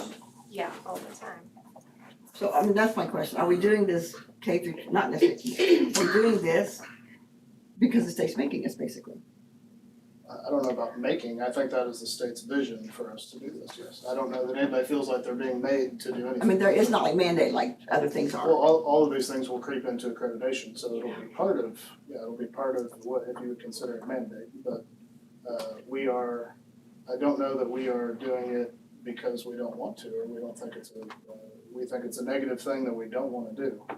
It is more of part of the state vision that we are following. You said we had to do some kind of platform. What are the other, are all the platforms out there career oriented? Is that the whole idea? Yeah. Yeah. There are options, yeah. I just think something to get used to, I guess. Okay, I have a question about Study Sync. I got my notes here, so, textbooks versus online. We asked last month, do our students even know that they have an option of a regular textbook to have, or the textbook workbook? Cause we bought a 7-year thing of workbooks. So, and you had mentioned you thought most of the teachers were using the online version. So do we have 7 years worth of workbooks sitting somewhere that these kids don't even know they have the option to take, to make, to circle, highlight? And I mean, I've asked my son, do you know you can get a regular book? No, I didn't know I could have a regular book. Do you have a workbook? No, I don't have a workbook. So I'm just, do our kids even know that that's an option to have those? And Bob, I don't know if you wanna help out on this. When I was at the school the other day, I walked in the 6th grade math classroom and there was workbooks on every table. So I don't know, but I don't know what the teacher individually is We're doing. talking Study Sync Yeah, specifically. yeah. I not all the teachers are probably using those workbooks to specifically answer. And I apologize, I know you asked that question last time on that ratio, and I did not get an answer for you, but I will. So- I But- thought that would be more of a student choice versus a teacher choice. Like, the student gets to choose if he could learn more from a computer versus a book. And it sounds like it's I don't think they know they have a an teacher's option. choice? I don't think Why they did we have an spend the option. money on, That was the idea of buying them, because coming out of COVID, kids were saying didn't wanna be on the computer all the time, so we had kind of a balance. So we've only had it 2 years, so to answer your question about 7 years of books, no, we don't have all the books for 7 years. I know, yeah, cause every year we're getting another set, but if we're not using them, what are we doing with all these workbooks? And do they know they have that choice? Like you Yeah, said? yeah, I don't Do think they even know. So at my building, there are certain English teachers who are, well, our special education room has them for the kids to work in. Our freshman English teacher has not used the workbook, and I know that I've encouraged her to use the workbook, but she has not used that workbook. She uses the online version. I thought it was mirrored. I thought everything online was in a book and it was up to the student to choose which one they want. How, you keep saying the teacher is not, what does it have to do with the teacher? That's what I inherited. So we're working to get that in there. It will be in the classroom. I don't think that's what we signed on for. No, because we were sold that they were gonna have this book, and then the workbook was going to like mesh in with. It was, but gonna I thought it was the complement it. same. I thought it was like you could choose to do it here Yeah, or you because could it's choose an it ebook and a here. regular, yeah. Yeah. Message didn't get to anybody. Okay, then we talked about last month, a cursive writing curriculum, and you said something about a planning session and ideas about cursive writing, so is there any more talks about that? Not yet. A governor in some state they just passed a bill that they have to teach cursive writing by 5th grade. Kids have to be able to write cursive. The governor he just signed that bill. Our elementary curriculum has some cursive in it, but we just don't continue it in I mean, middle school. like some, is it a lesson or is it just? It's integrated in the CKLA from what I understand. There's a workbook available to 3rd grade curriculum, like CKLA reading curriculum, there's a cursive workbook available. Do we use it? My son's been writing cursive and he's in 3rd. With a lesson, I mean. My daughter uses it too. Paige is in third grade, she can't read cursive. Both my boys did it, elementary. Most of my kids didn't. They learned themselves kind of, you know, because they left, every kindergartner lives right in cursive. Yeah, I don't know. I don't know that it was like taught, but I know that it was, the worksheets were made available. My son did it himself at home. Yeah. And on the reading team, so getting books into kids' hands, okay, this is the most important thing I can say, this is like my biggest thing. In 2016, our kids were at level 1, 2 on the Kansas CAN report, on the report card, at 63.44%. Were at a level 1, 2 at limited ability or basic ability of ELA. That was in 2016. At 2022, we are at 75.17% at level 1 and 2 basic and limited ability on ELA, which means we had 11.75% increase since we got rid of AR. We have no reading program. I'm not, no, COVID, no, I'm not gonna talk about COVID at all. All I know is we have had a 11.75% increase in our level 1 and 2. That's insane. That's sad. That's a problem, and for us not to have, we don't have to make our kids love to read, but they're not reading anything at this point. And I'm not talking about the teachers who are reading books like everyone reading the same book in class. I'm talking about kids walking around reading a book, even if it's an accountability thing of saying, well, I've got a book report I have to do, or I have to do a presentation, or a cereal box, something to make them read the whole book. I don't care if it's, we say every 9 weeks, every kid in the district has to read a book and do a book report. I don't care what it is, but why can 11.75% increase, we can't just ignore that. We're definitely not ignoring it. And since 2017, we have done so many things because we're not ignoring it. But 2017 to 2018 is when the state assessment started assessing Common Core standards, but we didn't get new curriculum with the Common Core standards in K through 5 until we got CKLA. So we weren't teaching all of those Common Core standards. So now we've got that curriculum so that we can make sure that we're lined up with it. But even then, there was a huge learning curve with the Common Core standards. So now I feel like we've implemented.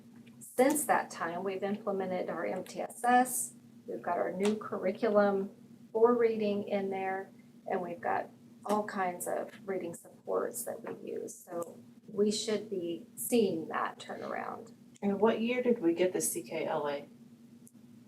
Last month you said it was 2018, but I thought it was later than that. It was later than that, because we started in 2018 with our Eureka Math.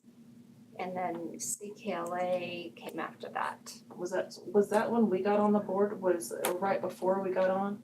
So that's after. Okay, so that'd have been 2020. Yes, it was. It was COVID year, because the first year we couldn't implement it fully because we were doing it online. But we've went up 4% since then. So in 2021, we were at 73.79%. In 2022, we went to 75.17%. We're still adding kids into our level 1 and 2, so and we can't access the MTSS scores. I can't find those anywhere to say, where we were 6 years ago to where we are now. I don't know how long you guys have been doing. You've been doing MTSS that long. Yes, and that was part of my case of presentation, was showing that 5-year. Okay, well, I'll find that. But it's in the book. I mean, I know you guys like to use your assessments and stuff as well, And really, but to tell you the truth, Janet, I think when we were starting all of this, we were not focusing on state assessments as much, which we probably should have been. We were focusing on all of this other stuff.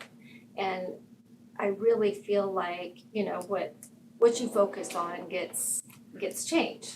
And now that we have kind of come full circle, we're coming back to focusing on those assessments. I feel like those scores will start coming up too, because it's not that they don't know it. I mean, if you see them improving on their Fast Bridge scores, they should be also improving on the state assessments. But I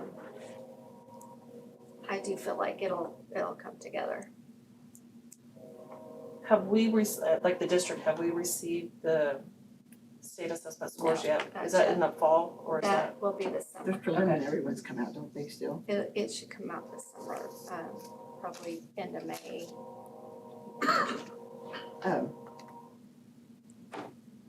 But we're not saying just because people did Common Core, they didn't really read. I mean, Right, because right. we taught reading The all these years. I mean, I taught test reading changed, was though. The just state an hardback reader assessment and, you know, checks phonics has and changed. there wasn't, they didn't call it a name, you know, you were just teaching how to read. But I think what Deanna and I are trying to say is that they're not picking up a book and being accountable to read it. Right. We're testing and we're doing all those things that you're saying, and I'm certainly not questioning that, oh, well, you do your job at all. But they should be able to pick up a book because of all these great things we're doing Right. and read it. Right. And What and age that group is are you gonna talking? be- Cause I know middle school does, high school probably doesn't, but I know my daughter, when she was in middle school, she had books all the time they were reading different parts on. And that, Brandon, what I mean is like they're not the class books, like where they're all reading the same Just book. out of, Yeah, just like where AR, where they could just, right, where they could pick up a book, they had to read, they read it, they tested on it, there was some accountability. And I'm not promoting AR, cause I agree that there's bad things about it, but I'm just saying that they were reading books more than they're reading now, that's what I mean. And then you look at the scores, and the scores, you know, with AR and no AR, that's where I'm using the comparison. There is a difference. I'm not saying what you're saying is not valid. I'm not trying to ignore the fact that these kids do not have books in their hands like they did 5 years ago. well, I think also, unfortunately, these things aren't helping, I bet you can look at every school district, how much their reading scores are down. It's not just ours. Yeah, it's a nationwide that's why the accountability thing would help. epidemic. But you know, I've talked to some of the people that are going to be on the team, they have some great ideas. I talked to Sarah House a little bit today, and just ideas for accountability that won't allow for cheating, you know, and maybe they can get some books in their hands and enjoy it and have some maybe district-wide or at least school-wide incentives to kind of get that going. I kind of was looking at, because I said, why can't they just find a book before? You're right, you could just type in the, Good cheat. but, you know, we had Cliff Notes. Anybody, I mean, I'm pretty old, but anybody have those yellow books with black and yellow stripes, you just get that thing out. Yeah. it'd be So there's great. always been the ability to. Now, I mean, you can just go to YouTube and when you got a book here you're supposed to read, I just go to YouTube and I just watch a video. It's the problem. Kids are pretty smart when it comes to finding ways to not do what they're supposed to do. They'll go way out of their way. Anything else on that, on the curriculum? You have anything? Yeah, I just wanted to ask. Cool. Okay, thanks for the info. Moving on, food services. Yes, okay, so we have finished, are finishing, year one with Chartwell, since we signed a contract with them. We're kind of at the end of this first year provisional contract. Just recently, the state every year essentially releases a percentage. And Darcy can probably explain that better than I can, but based off of the CPI and other things as to the amount that a contractor can increase us, a max amount. Darcy is we just got that the other day, and so Darcy is currently working on a negotiation for that percentage. So we do not have a contract for you yet.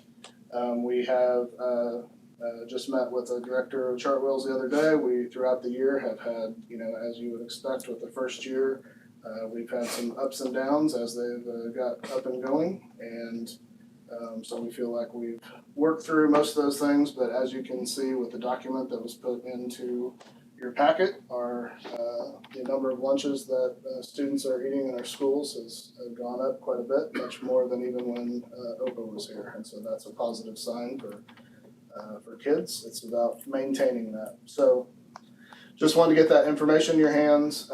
We do need to make a decision as a board whether we're going to move forward with the next 4 years of the contract, but you do not have to do that tonight because we don't have a contract for you. So just wanted to let you know that we're working on that, and we'll have that for you probably next month, I would say. Does it have to be a 4-year contract? I mean, once you finish the original year, yeah. What does what's the preschool say about it? Have you talked with them? They've had some issues along the way as well, and they have kind of a standard as to what they're expecting with quality, and they've decided what they're going to do if they get a meal that they don't feel is quality, they're going to call them on that and have expectations for that, just like we all should. So, but yeah, I have talked to Krista about that. It's not very good. Yep. Okay. Any other questions on the food Chartwells services? right now? Okay. Okay, next item, Sumner County Academy Carpet.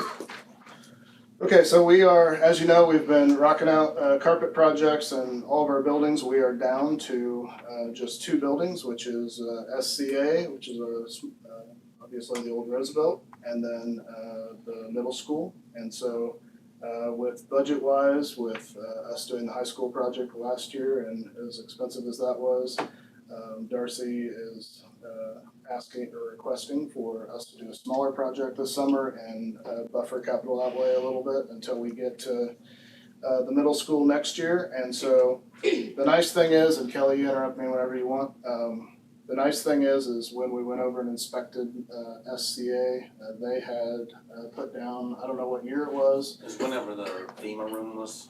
Yeah, so whatever that, but their carpet in the hallway, all the way up and down the hallway is in really, really good shape. It just is. So we're not recommending replacing that, which will save quite a bit of money. And so a lot of the classrooms either have old carpet that is glued down on old asbestos tile, or the old asbestos tile from the 50s is still sitting there, and that's the classroom floor. So just kind of a hodgepodge of the different classrooms.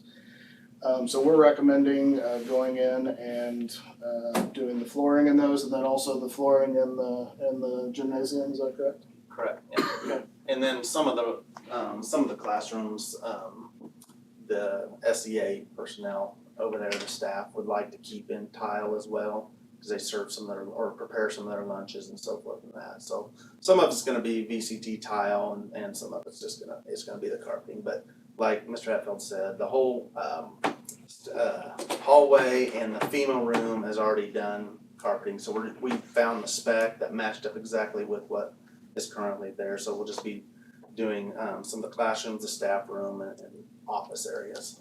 So the old tile from the 50s would remain and would be tiled over, so that we do not get into an asbestos issue.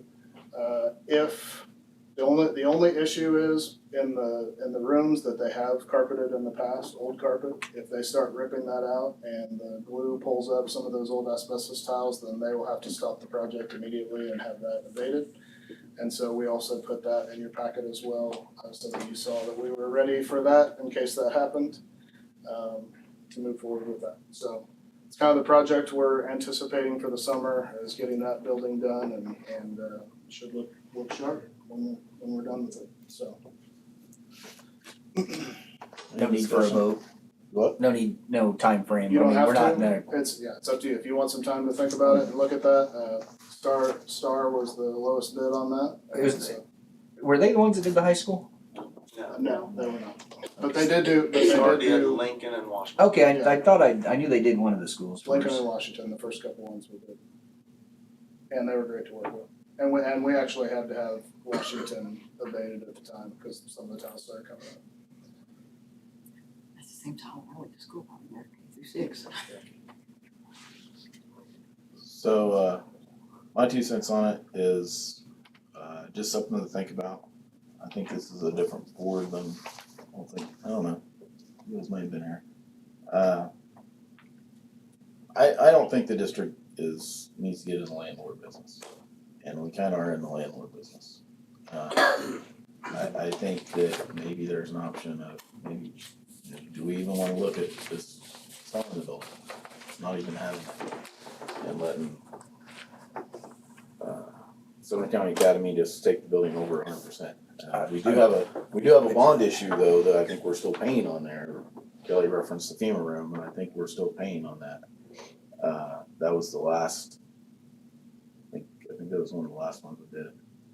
With the safe and secure, I think we put a bond issue in it, and then we threw the building up there and gave it to somebody, so. I kinda agree with you 100%. I've asked that question with some of the expenses that were, with the parking lot and I think a roof is maybe there was some.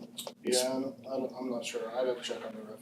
I It's know it's had some work at the time, I just can't remember. the yeah, I exact couldn't date. remember. There was some big expense I was looking at, and it, again, We did the fencing project and it's one of those situations again. If you gave the building away, it would save hundreds of thousands of dollars. And I'm not, that's even obviously you want to sell it, but it's money in doesn't necessarily equal money out on that I building. mean, there's no doubt they provided great service for us. I'm not Yes. saying that at all. Right. I don't know that we need to be landlords. half of the students there are 353. Over half Yeah. right now. Yep. Yes, I don't see what. Yeah, over half of the students are. They did us a favor kinda, didn't they? I mean, they provide all the teachers that we had trouble, I don't know, something like that, kind of maybe. Again, I'm not saying anything bad about the Yeah, oh, I service know they that, provide. I know. I'm just Yeah, I saying. know. Yep. Yeah, Just giving information. is it not working out or you just don't wanna? No, I didn't get on the board to be a landlord. That's what it Yeah. kind of feels like we are, so. I mean, I see what he's saying, I mean, this is a good chunk of money and the middle school carpet is pulling up in the vacuum cleaner, right? We have some challenge areas. I just put that out there as just thought. I've We're not said, voting on I agree anything. with you, Jason, 100%. I've said the same thing before. I'm not sure. But the alternative is what? If I don't think they can probably afford to take over the building. So then they up and find somewhere else, and then what do we do with the building? Or students. There's a lot of. And that's a great point. Maybe this is the best option. Yep. And if so, that's great, but I think it's on our behalf to at least evaluate that. How many students are enrolled there? Roughly total right now. It goes up and down, so Isn't the exact. it's usually around 30, I want to say, 20 to 30. So this is my dilemma with it. We have all these kids going to the middle school and the carpet's looking like crap. And we're gonna refinish something for 30 students as of right now. I don't know if it's our best, and this is just me personally, I don't know if it's our best interest to put the money there. Maybe we say they do the middle school next year, do this one the next year after that or something. Is there funds that we have to use up that's coming out of ESSER? It's just capital outlay, It's so just capital it carries over year to year. I mean, I'm just looking at, there's a lot of students that go to that middle school, and if it's looking trashy, and we're gonna provide for 30 students for. The alternative is obviously if we don't do this now, and then we, hopefully we're planning on doing the middle school next year, the year after, and that puts this on a 4 years down the road of getting carpet. Maybe we won't be in the landlord business in 4 years, but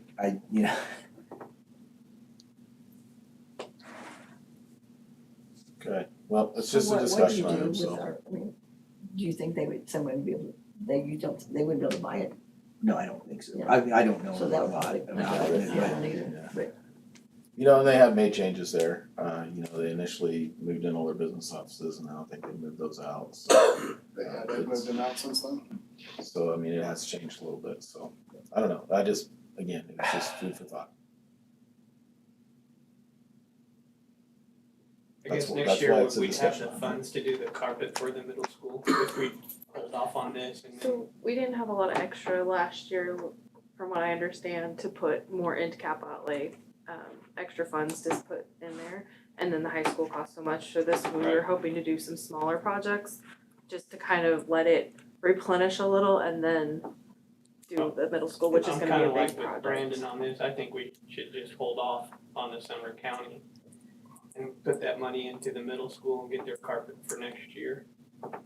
At what point are we, I know this is off topic, but at what point are we planning on the roof at the high school? I mean, we're already on what, year 23 of a 20-year roof? Yeah. Is that a targeted? And the parking lot and everything else, I mean, to me, Right. that's more of a bond issue situation. Right. I mean, the quote I got on the roof, and this is pre-COVID, probably a couple of years pre-COVID, was $1.5 million. That was just Right. on, I can't imagine what it is now. So, yeah. Okay, well, that's why we have discussion items, so we can talk about that, right? So any other talk on that? Is that something that, I guess, need to know whether that's something that needs to be on the next board agenda, whether we want to have consensus to put a pause on that for a while? I would like some more, there's just a lot of stuff up in the air. I think we've all had our individual concerns. I don't know how to, what's the best way to get our concerns answered? I'd probably put a pause on it. That's what I would do. That's just mine. I'm fine with that. I mean, I don't think it hurts to get numbers. I don't know if how far Kelly is on that process, but, No, you're fine. I just wanted to get the numbers out to you, going off of what I was advised to do to get, a smaller project this go round, and that's what's presented in front of me. I do kind of, if you don't mind looking into the bond issue piece of it, I mean, I do think we still are obligated. I mean, we've got a bond sitting there that we still have to pay on. Yep. So I don't even know if there is an option of, I don't know what term would be, but of selling the building if we still got a bond tied to it. I don't know that we even can. So, and I'm not necessarily advocating for selling the building either, so. If you could just bring back some more information, and then we can adjust from there. Okay. Next item, Sabres test. Kind of brief. That I think we can table that. I think I briefed on that misunderstood, already. I misunderstood what she was saying. Okay, good deal. Mr. A reports.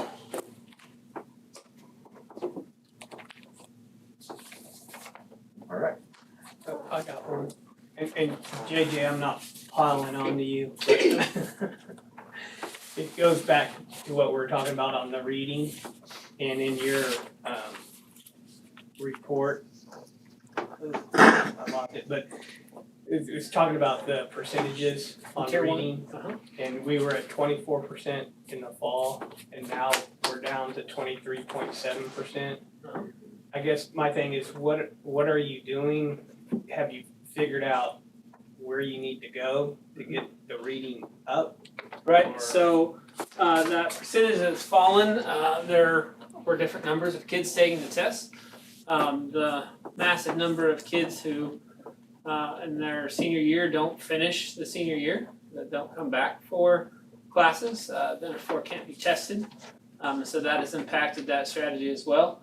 But yeah, I met with the English department to look at how we impact that, how we're using our IXL to identify, and then how we're going to put strategies in place and how we're going to change the way those classes are taught to make sure that our percentages of college pathway students and kids in the low risk and above, how we can bring those kids up to the next one there. I just know, like on your other scores there, they were up. It's just that the reading was. That was a little bit there. Yeah. Yeah. Okay. Thanks. Any other administrators have anything?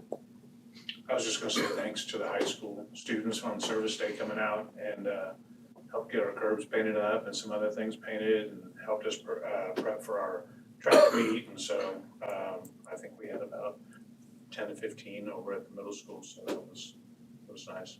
So, good deal. They did a great job at Kennedy, helping us clean up some stuff that's kind of been eyesores around the parking lot and the trash that collects in those trees over there. That's not easy. It just takes a lot of people, so they did a good job at Kennedy too. And then we had our golf tournament. I didn't get a chance to get that into the report. It was Saturday.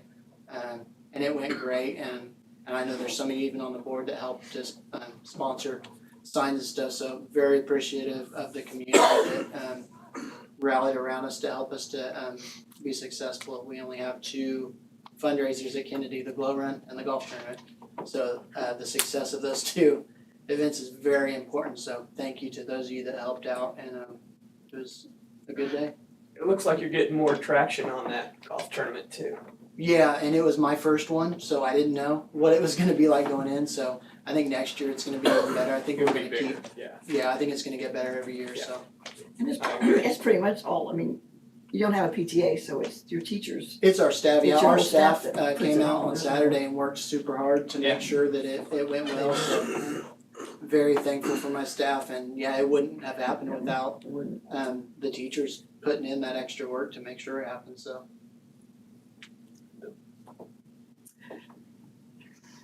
Anybody else? I have some questions for Bob, but I don't know.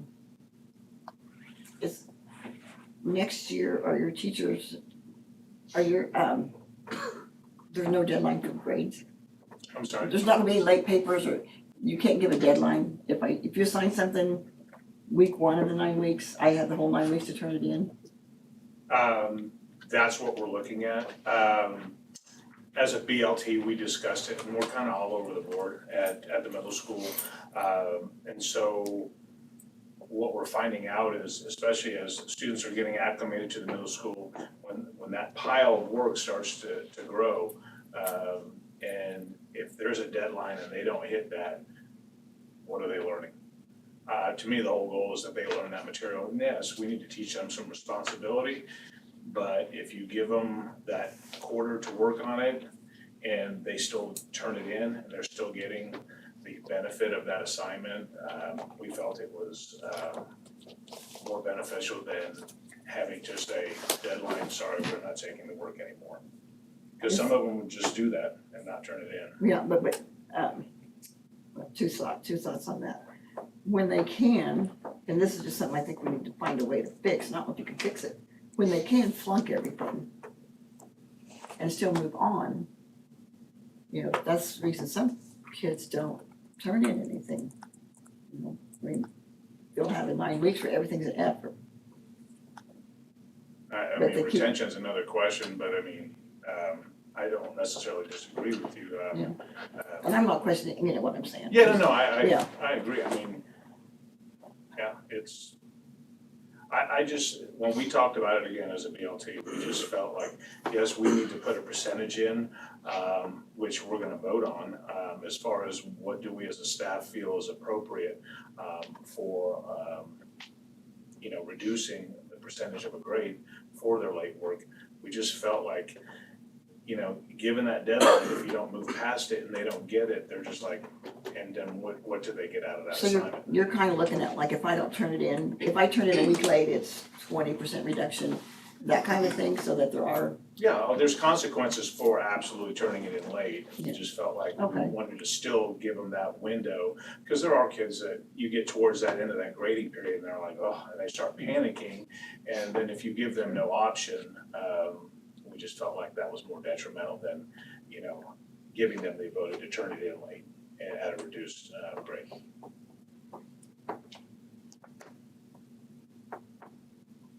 Is there any way, I mean, you can't, like if you say you flunk a core class, and then this is anybody, if you flunk a core class like in middle school, that they have to take it again next year? Like say I flunked 6th grade English, I would have to take 6th grade English and 7th grade English, and that would just take a place of a elective. And that's How a do they thought. move on? If they're flunking every class, how do they move on to the next They grade? do. And it's, I'm not, That's kind of concerning. so I was, at least core classes, I was just thinking if they could have to take it again. Cause then they do get to the high school and they, yeah, and then they're the ones that look bad to all of us and the teachers because their scores are low, their MTSS scores are low because they're just not doing anything. And those are the kids not there and the kids that do that. sadly, reflect on those scores. So, it just kind of was a thought, 'cause I think, you can't just flunk somebody, I don't think anymore, I don't know, but do they have to take it over? Like that, In high school they do. But yeah, right, yeah. so, Retention is one of those topics that has kind of become a bad word in education over time. Right or wrong, everybody has differing opinions on it. Most research says that it's not really retention, I mean, they're not staying back in seventh grade, they're just, they have to take it over because they flunked it. The question would be then, when do they get that other material? That same year, Retaking you it take as a sixth grade and seventh grade English the same year, because it's not like it's, you Oh, I have to see. get this I see. before, you doesn't build, you know, if you don't have sixth grade, you're not gonna know what's going on in seventh grade. Then what if they fail sixth grade again and seventh grade? Well, I don't know, but it's a consequence, hopefully, you know, I'm just trying to fix passing you somebody Yeah. without consequences. Especially, I mean, the core classes. I mean, I really know someone that flunked every class. It's like, and then they went, I mean, every class for 3 years. That's the truth. That's why I don't like the truth. And went to freshmen. We just pass them on. So the consequence, maybe those that didn't have to do that would think, oh, I don't want, you know, it might be an incentive. I think it's something we need to think about. Okay. Any other administrative reports? Okay, moving on to executive session. Can we do 15 on that, please? Yes. I will make a motion that we go into executive session to include Adam Hatfield and the administrative team to discuss non-elected personnel. The regular meeting will resume at 8:26 p.m. I'll second. Got a motion and a second, all those in favor say aye. Aye. All those opposed, same.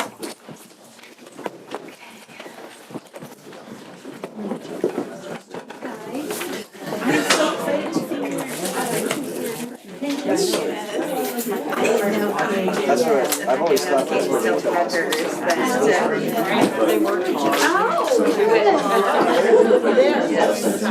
Wow, you got it done.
invite him, he needs to come.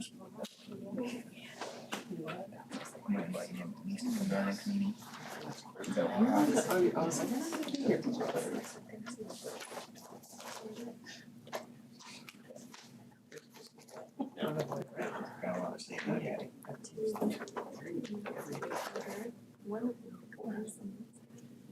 Okay, we're back in open session, no action was taken, and moving on, we have the consent agenda. Okay.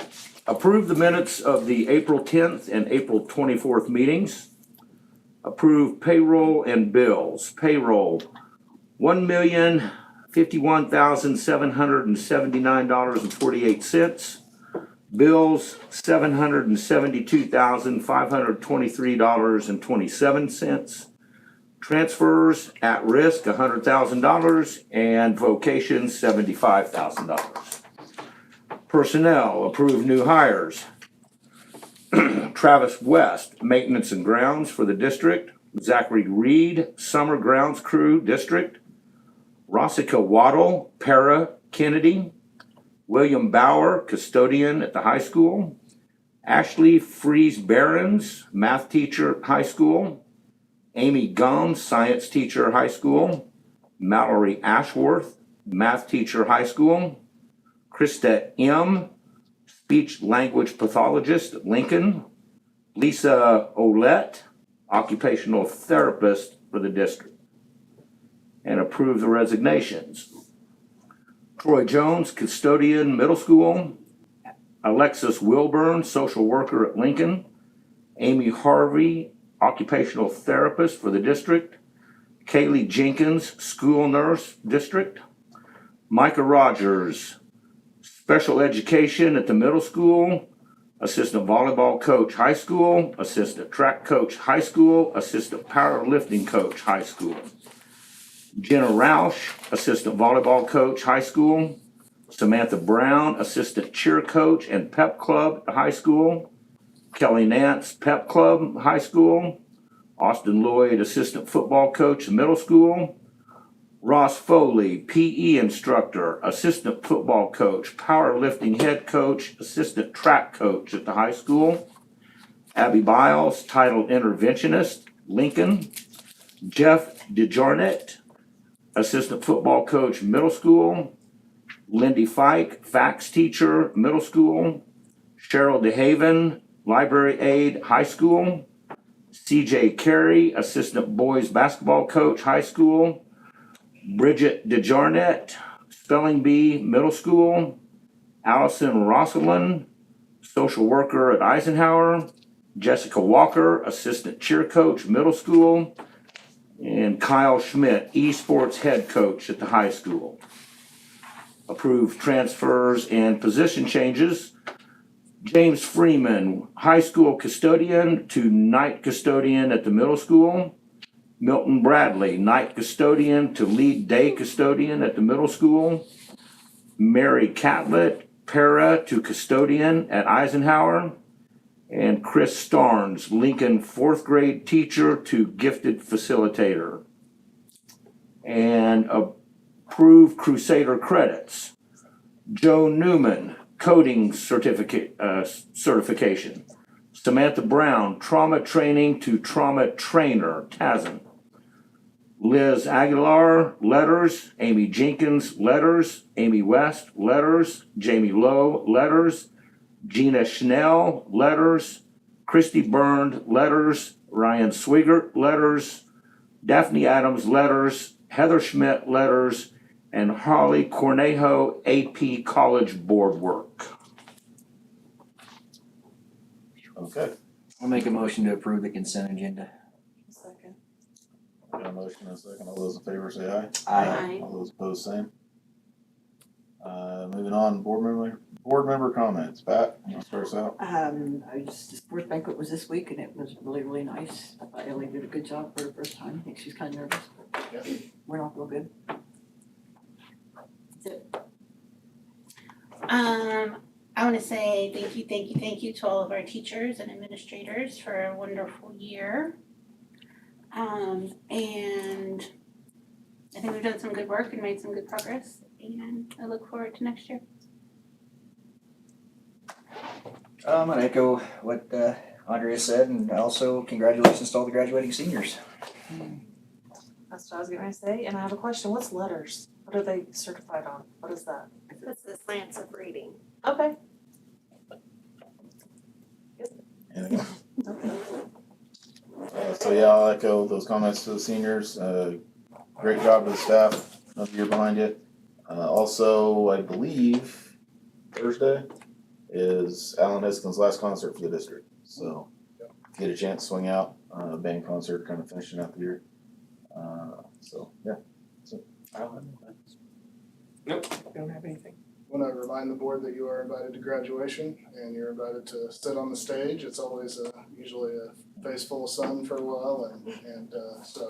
I heard we're gonna face the other direction. What's that? I heard, are we gonna face the other direction, like, I haven't heard that yet. I heard that, where I heard that from? Like the old, like they used to before COVID, we went out. Where did I hear that from? Okay. So, If that is it, we are adjourned. thank you.